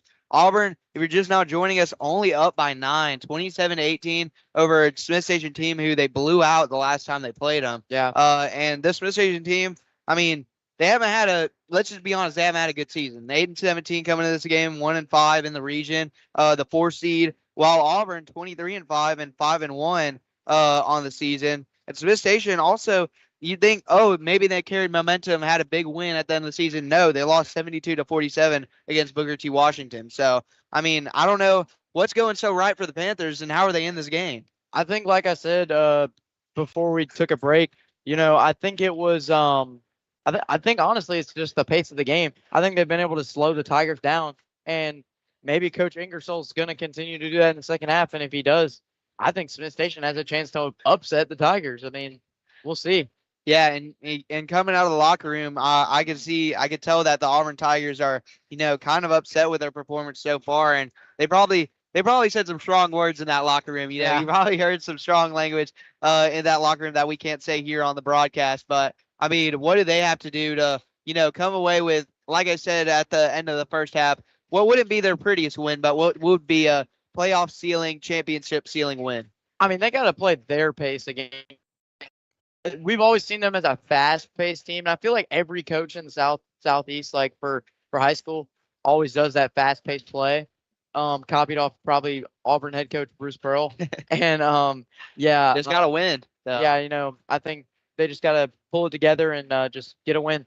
Yeah, I mean, they always say the best teams can win when it's a rock fight and win when it's a shootout. So, I mean, this Auburn team trying to prove that they are good enough to make it all the way possibly and, clinch a playoff spot here. Auburn will start with the ball in the second half here. Bradley Pearson to pass it in.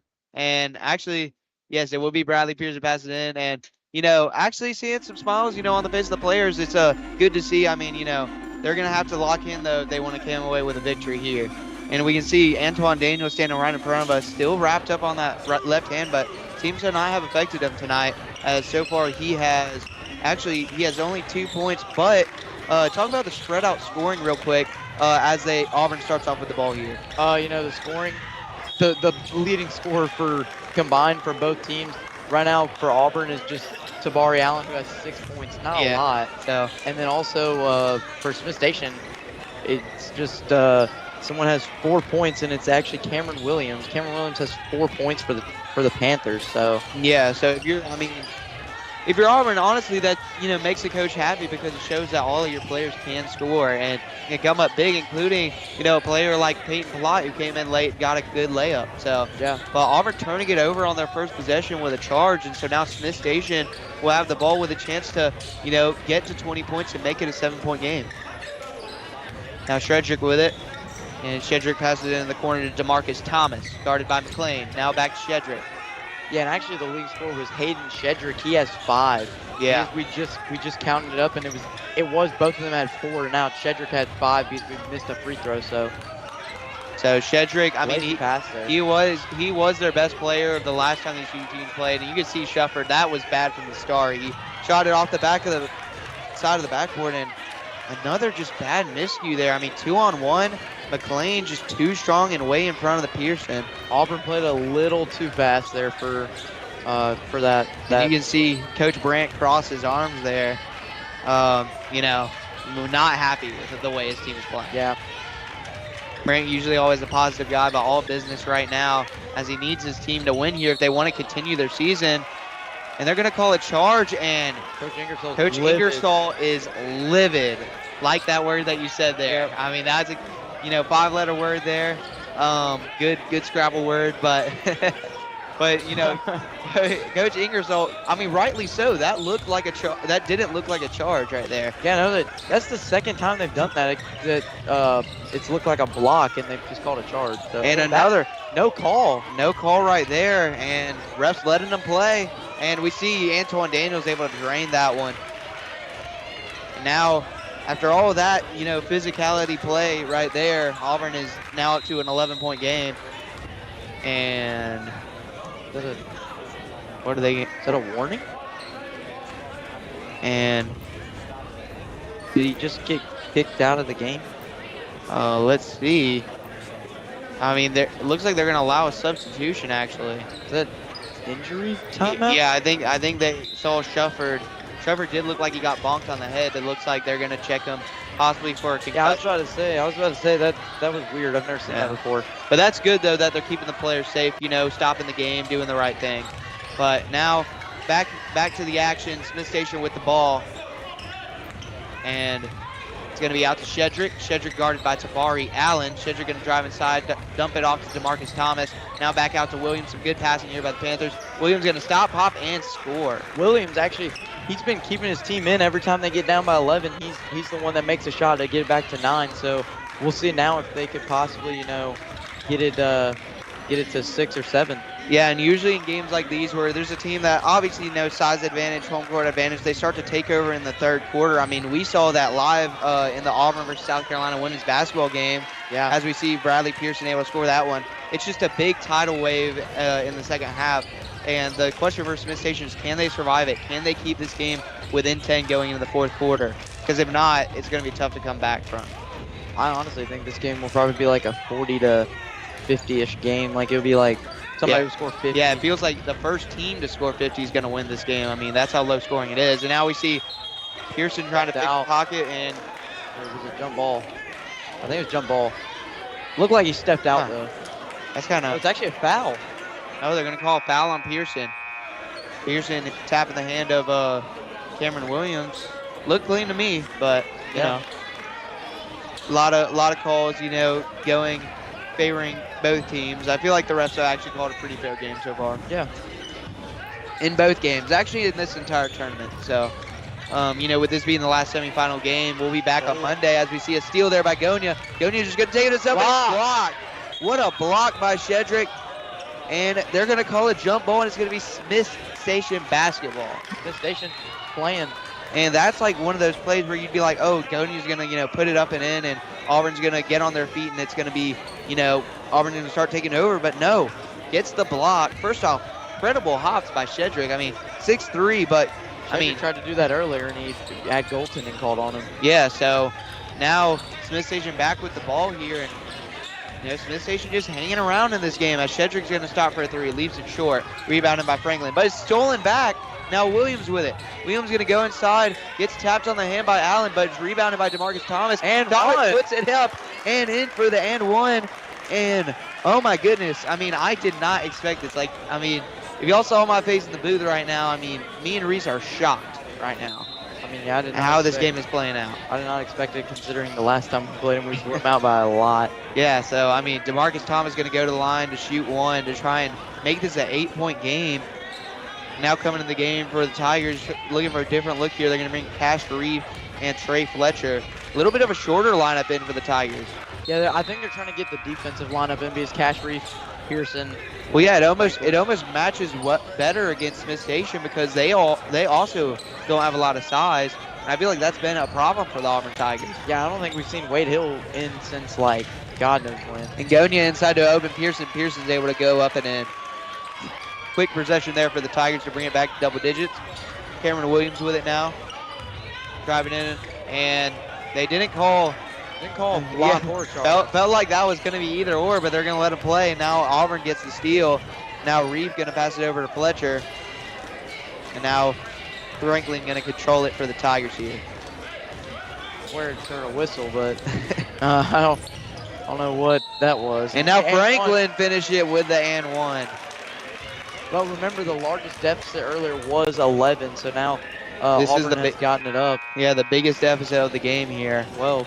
And in a game where, you know, been tough, scoring has been tough to come by. I mean, 12-point deficit seems very huge. Now Jay Nichols going to check in. Yeah, Jay Nichols, our boy Jay Nichols. If y'all tuned in for yesterday's broadcast, you heard Jay Nichols commentating the Auburn women's game, and he'll actually be commentating on Monday for the state championship along with myself.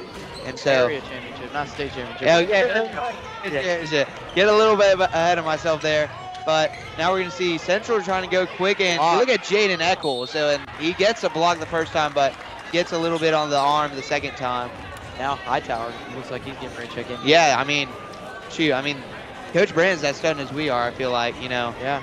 Their game plan, I'm assuming coming into this game, was try and run up the score early because, against this Smith Station team who doesn't score a lot, I mean, if you're able to get up the score early and pounce on them early, you can silence them by halftime, but that has not happened today. Even if you're Smith Station and you lose by 11 or 12, you got to be proud of yourself against a team like for this. sure. I mean, Smith Station, you talk about playing your best ball when it matters most. I mean, look at today's performance. So Cameron Williams is going to try and make the second after he missed the first, and he does. 35-24 your score here, 3.5 minutes to go here in the third quarter. Franklin trying to go fast, and he loses the ball. And now Shedrick with it up top. He goes in against Nichols, and Jaden gets a block. What a block there. And you can see this Auburn Tigers fans are now getting on their feet and getting hyped.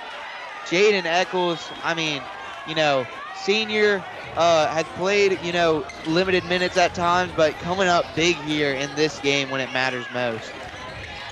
And Jaden Eccles actually, he has had a block in 9 different games, leads the Tigers in blocks. As we see Joseph Hightower trying to get that, and what a three right there by number 2, Mikel Edmond, and they're still in the game. This Station team will not quit. And so Franklin gets it tipped again, and it's going to be Oh. off the hand of Cameron Williams. 2 Smith Station players there, unable to corral it. Smith Station could have made it a 6-point game there if they would have, because I'm pretty sure that Shedrick was wide open down the court. Oh yeah, for sure.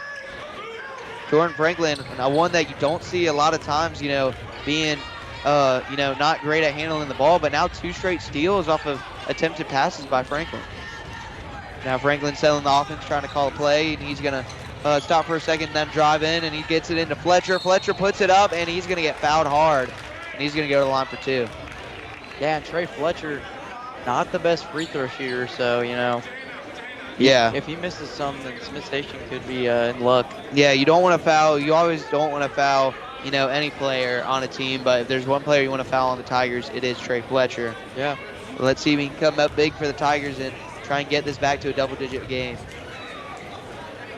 And Fletcher hits it. Kind of a toilet bowl roll there on the front throw. We saw that in the Central and Opelika game. The one went. It looked like it was in, and then it just came right out. Yeah, it was rolling for about a solid 5-10 seconds there. Now Fletcher going to shoot the second one, and he drains. That's 2 huge free throws right there. Yeah, big for Auburn there. Gotta make free throws. And now Cameron Williams coming back up the floor. Smith Station down by 10 here. Not an insurmountable deficit, but they got to score. Yeah, largest deficit of the game's been 13 for Auburn. So. And so now, almost lost the ball there, but able to get it to Shufford. Shufford going to drive inside on Jaden Eccles, and a little bit too strong off the backboard there. Rebounded by Eccles. Now Franklin's going to bring it up the court, and he gets fouled. Already more foul trouble this quarter again. The first quarter as well had foul trouble, and then also the second quarter. Second quarter kind of died down, but now third quarter again, we're getting back into it. Yeah, and both teams, the bonus is actually 5 fouls. That was actually a scoreboard mishap. It just said they had the bonus. So 1 foul away, both teams, from getting into the bonus with 2:11 to go here in the third quarter. 37-27 your score. Jordan Franklin going to go inside, a little bit of a hezzy, and he overshoots it. Now Shedrick going to go fast here, and he passes it over to Jaden Peabody, and Peabody puts it in, but he is going to get fouled, and he's going to go to line for 2. Yeah, Peabody almost got an and 1 there, which would have put him 7, which would have been pretty sure Smith Station's lowest. And you can feel actually in this arena, kind of these fans kind of antsy right now. Season on the line, and I mean this would be a huge, probably the biggest upset of the season in Alabama high school basketball. Yeah, but if you're Smith Station, you got to make your free throws, and they missed the first one there. Smith Station this quarter so far missed 4 free throws already. So Peabody now gonna try and go 1 for 2 at the line here, try and make it a single-digit game, and he's able to drain it. 9-point game now, so. And so now coming into the game for the Panthers, it's a complete lineup change for the Tigers, but coming in the game for the Panthers is DeMarcus Thomas. The tallest player out there for the Tigers right now is Griffin McLean. So now Daniels with it. He's tracking down the sideline. He throws it away. And Coach Brandt has his head in his hands, and he is just, I mean, this Tigers team, I mean, they're not, they're not definitely not playing their best game, 100%. But I mean, the Smith Station team, that was a great press there, and they throw it away Out of bounds. and out of bounds when Bradley Pearson. Those are just those little things that's kept Smith Station in this game. Yeah, Smith Station though. But if you look on Smith Station's bench and Auburn's bench is like they basically look Defeated. Yeah. Yeah, they look. You think they're down by like 20 points right now, but it's just they're not playing their best basketball here. And now Thomas going to go inside, and he gets fouled again. Another foul. And you get Beal. Smith Station has a chance to be down by 7. Exactly, with 1:44 to go in the third quarter. That would actually be insane. Yeah, this is. I mean, we've commentated a lot of games, this year, but this is one of the most interesting ones we've commentated to end off the area tournament here. As we see DeMarcus Thomas gets that one off the rim to go up and in. And Thomas puts up the second. He misses the second. It's rebounded by Antoine Daniels. Daniels trying to go fast. Panthers down by 8. Passes it inside to McLean. McLean puts it up, misses. No foul call. Kind of surprised. The fans wanted a foul. And now Cameron Williams going up, puts it up. It's out. And now running for the ball. Now it's 3-on-1. Daniels with it. Gets it tipped away. Now Goni going back inside. Back out to Daniels. Daniels driving the baseline. And gets hit in the head. No foul call. Now Cameron Williams going to go back up and in. And it's a 6-point game. Coach Brandt and a timeout by Coach Ingersoll. And Coach Brandt is scratching his head. And oh my goodness, this is actually happening. Smith Station is within 6 points, 1:13 to go. All the momentum, 30 seconds timeout by the Panthers. We're going to keep it here. I cannot believe my eyes, honestly. Yeah, I mean, you this felt is insane. I mean, it got out to like a 13-point lead off an and one, by Antoine Daniels, but they're just staying in the game. And that's one of the biggest things that we haven't seen Smith Station do all year is they've been in games, early on, but they just haven't been able to stay in them. They've just gone on scoring lulls, or they've not been able to stop them on defense, and all of a sudden, Auburn's up by 20. But this game, they've just kept in it, kept chipping away at the lead, and I mean, wow, how have they stayed in this game for this long? I mean, like I said, they're making Auburn play their pace of game, and it's worked. And then also, I honestly think the reason the Tigers are struggling, is because they underestimated the opponent. I think they looked at the record and they were like, oh yeah, 8-17, 1-5 in the region. We got this. I mean, you beat them. Yeah, you beat them by 20 plus twice this year. Yeah. So I mean, like, that's probably why. And even Coach Brandt told us on the podcast. He said that Smith Station, when they play at Smith Station, plays tough. Like they know the Tigers are supposed to be used to it. I mean, like when I say how big this upset would be, it's almost on par with Farley Dickinson beating Purdue last year in March Madness. I mean, this would be an insane, not only for Smith Station this year, but for their program going forward. And that's going to be an and one. No, it's an offensive foul. And that was a terrible call. Yeah, I do not understand that call. And Coach Brandt is shaking his head, and he's gonna talk to the official there, and I understand. That was not an offensive foul unless he. I think he might have reached out his arm a little bit, but I don't know. There's an offensive and now there's an offensive foul on Shufford, and he made the threes. That would have brought it into a one-possession game. Yeah, that would have been crazy. I mean, that's how close this game is going into the fourth quarter. Yeah, no, I think also Smith Station too. What's working is they're doing a heavy press, and like Auburn earlier, you saw Antoine threw it out of bounds. Yeah. To Gonia.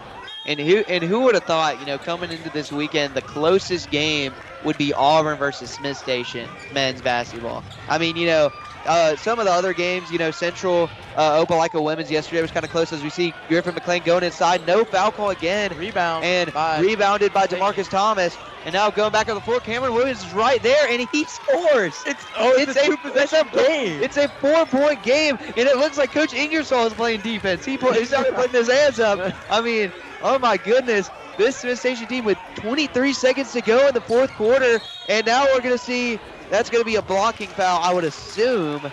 And yes, it is. Blocking foul. So let's see if they called it on the floor or on the shot. No, I think now it would be bonus because it's 5 fouls for both teams. Yeah, it's bonus. Yeah, so Tabari Allen going to go to the line to shoot too to try and put this Auburn team up 6. But no matter what happens here, Auburn is only going to be up by 2 possessions, most likely going into the fourth quarter. Yeah, that's not going to be good for the Tigers. And Tabari Allen shoots the first, and it almost rattles out, but he scores. And us as commentators in this business, we always, are hoping for a good game, but we were all expecting, if you told me that Smith Station was going to be within 2 scores going into the fourth quarter, I would have called you crazy. Yeah, that's insane. And so now Tabari Allen going to try and make the second. And he drains it.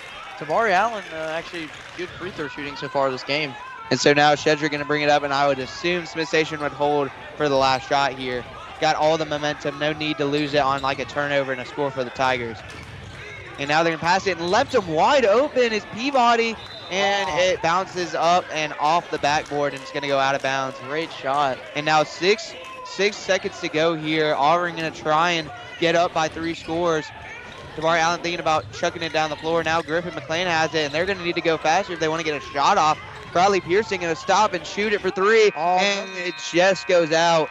And so we have a game. We have a ball game. I mean, we said it last time, going into fourth quarter between Central and Opelika, and it didn't end up being that way. But we'll see if Smith Station can go into the fourth quarter. Only down by 6 going into the fourth quarter. We're going to send it to commercial break, but don't go away because this game is exciting.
And now Bradley Pearson pops and misses that one. He was open. And he puts it back misses up. the He misses the layup.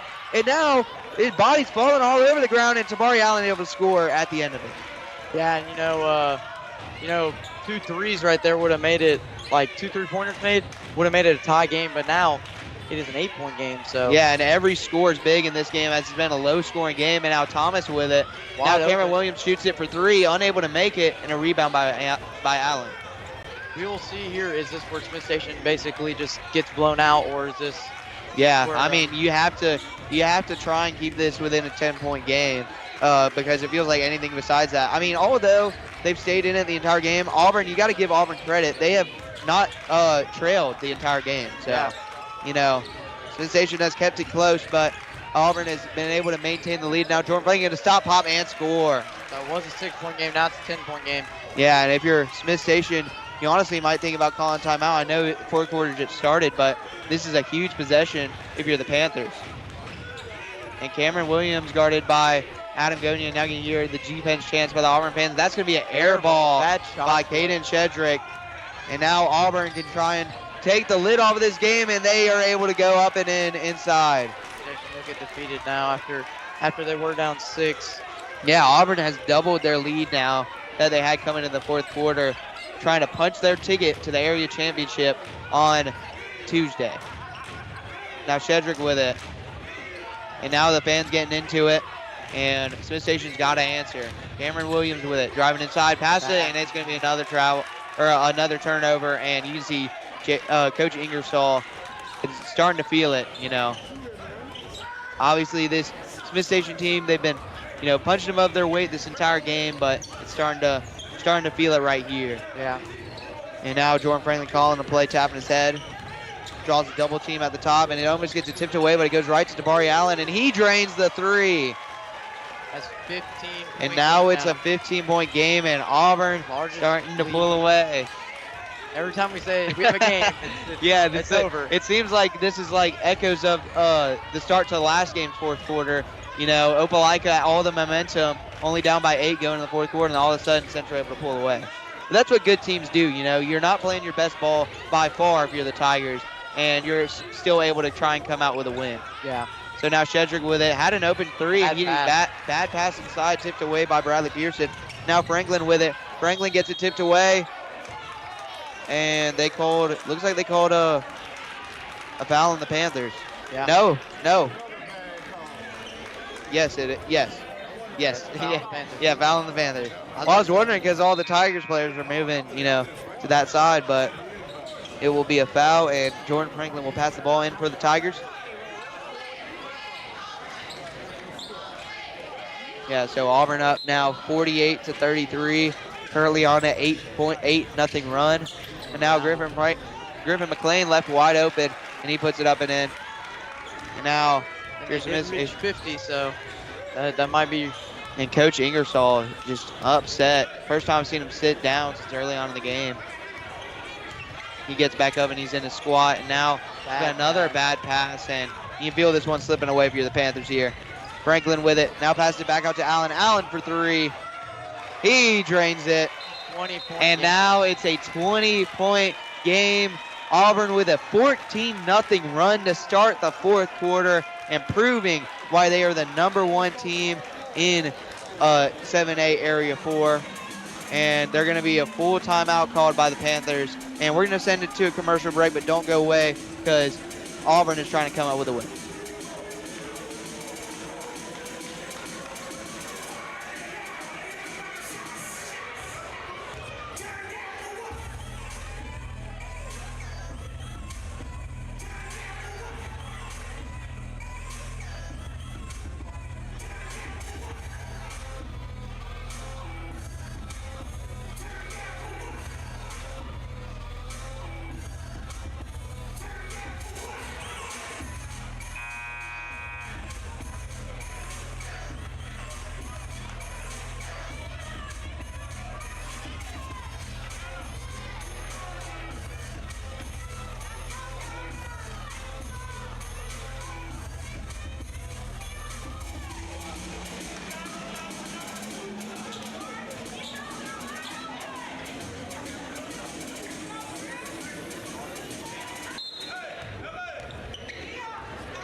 Now.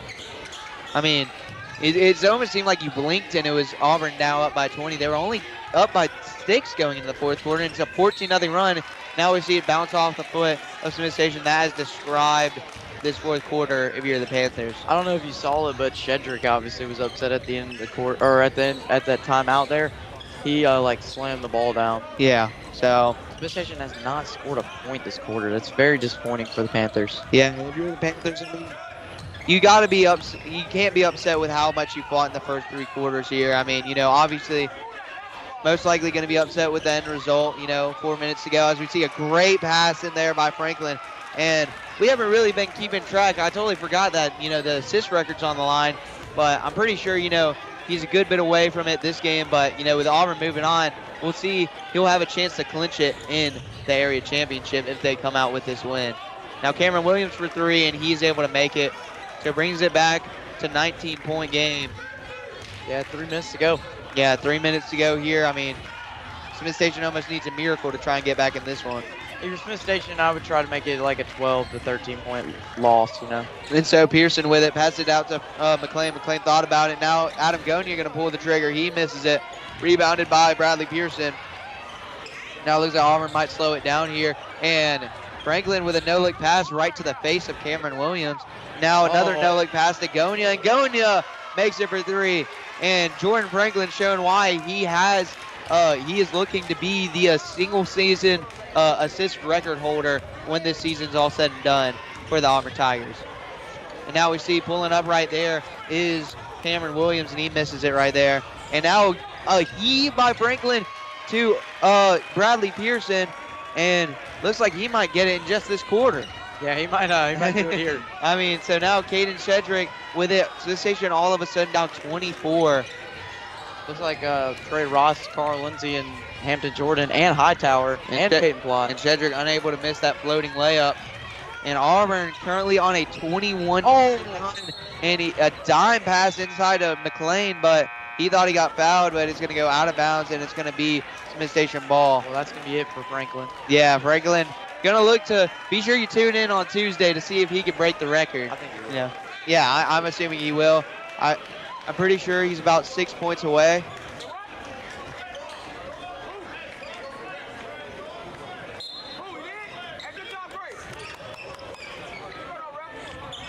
Yeah, now there's a 3 by Lindsey, but Lindsey misses the 3, and now Smith Station's going to get the ball. So now Cameron Williams inside at the three-point line, and he misses it right there and rebound. And now Plott with it. Plott trying to pass it over to Lindsey, and now Hightower with it up top. Hightower going to use the screen from Jordan. Hightower with some nice moves. Now Jordan going to go inside. He misses it but gets fouled. Hampton Jordan, only a 9th grader forward. Yeah, that was a good job by Hampton Jordan to drive in and get fouled. And so Jordan going to shoot 2 at the line.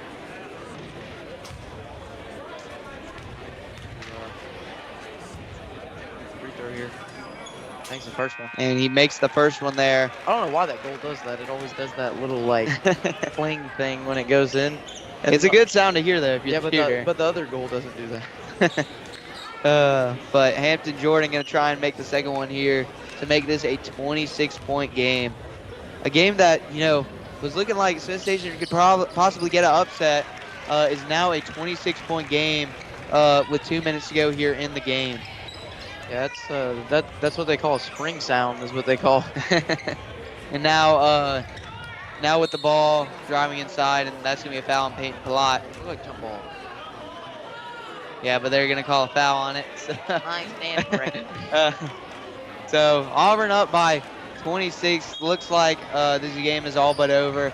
For Smith Station, looking on to next season, as you see a steal there by Joseph Hightower and a pass up to Hampton Jordan. Hampton Jordan going up the court fast, and now is looking to get a 30-point lead are the Auburn Tigers. It's crazy how this game went from literally a 9-point or to 6-point game to a almost 30-point game.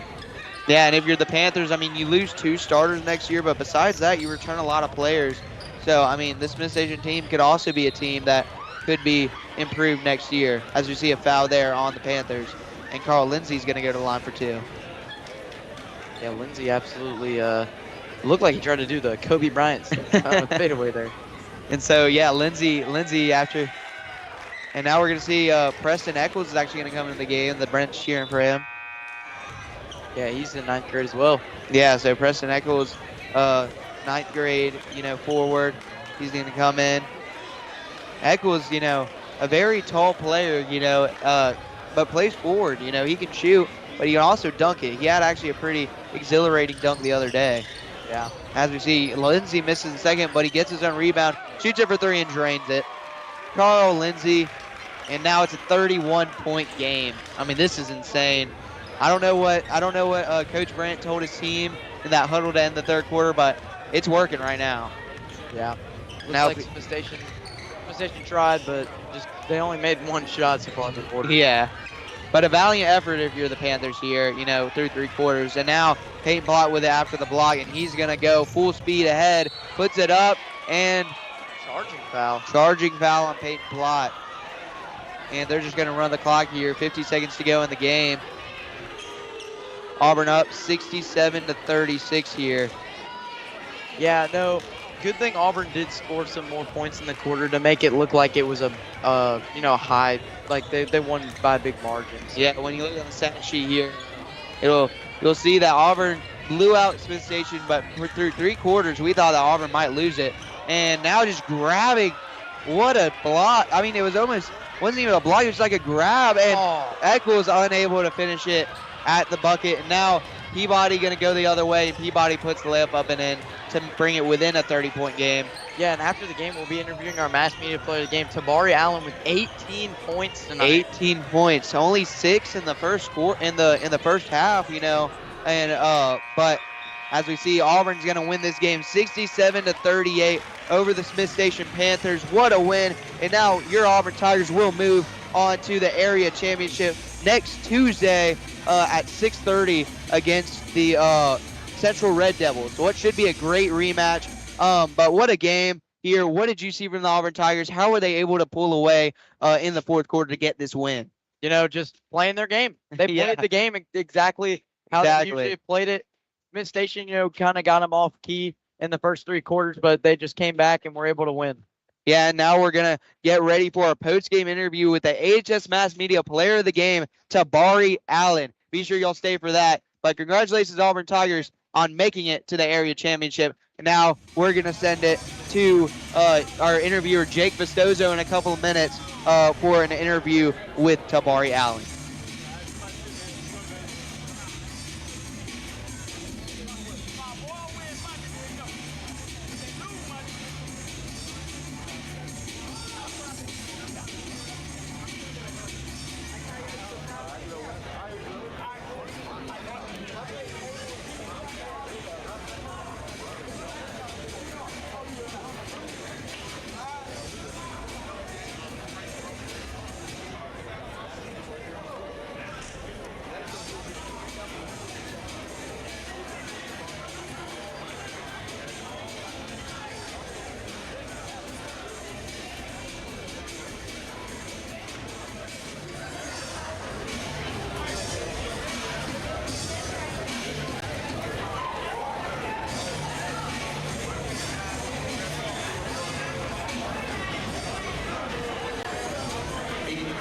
Congratulations to Jordan Franklin on breaking the Auburn High single-season assist record with 160 assists in his career, breaking the previous record of 159. Congratulations, Jordan.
All right, so I'm here with number 5, Jordan Franklin, and he just broke the assist record here at Auburn High with 160. And how do you feel about that?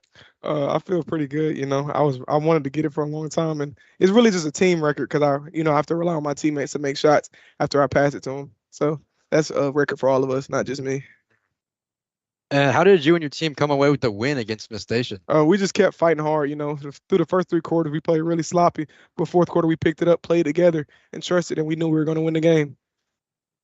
After this performance, or how did your performance give Auburn the edge to win this game? I think my role in this team is just when I get in there, bring a different type of energy. So like if the energy's dead, I'm just supposed to come in and play my role and pick it up. After this game, you will play Central in the championship next week. What are you and your team's preparations for that game? We know we played them plenty of times. Last year they came in and beat us in the area championship here. So, we're definitely looking for revenge. We want to get back and win that game. Absolutely. And we'll be looking forward to it. And thank you. All right. Thank you.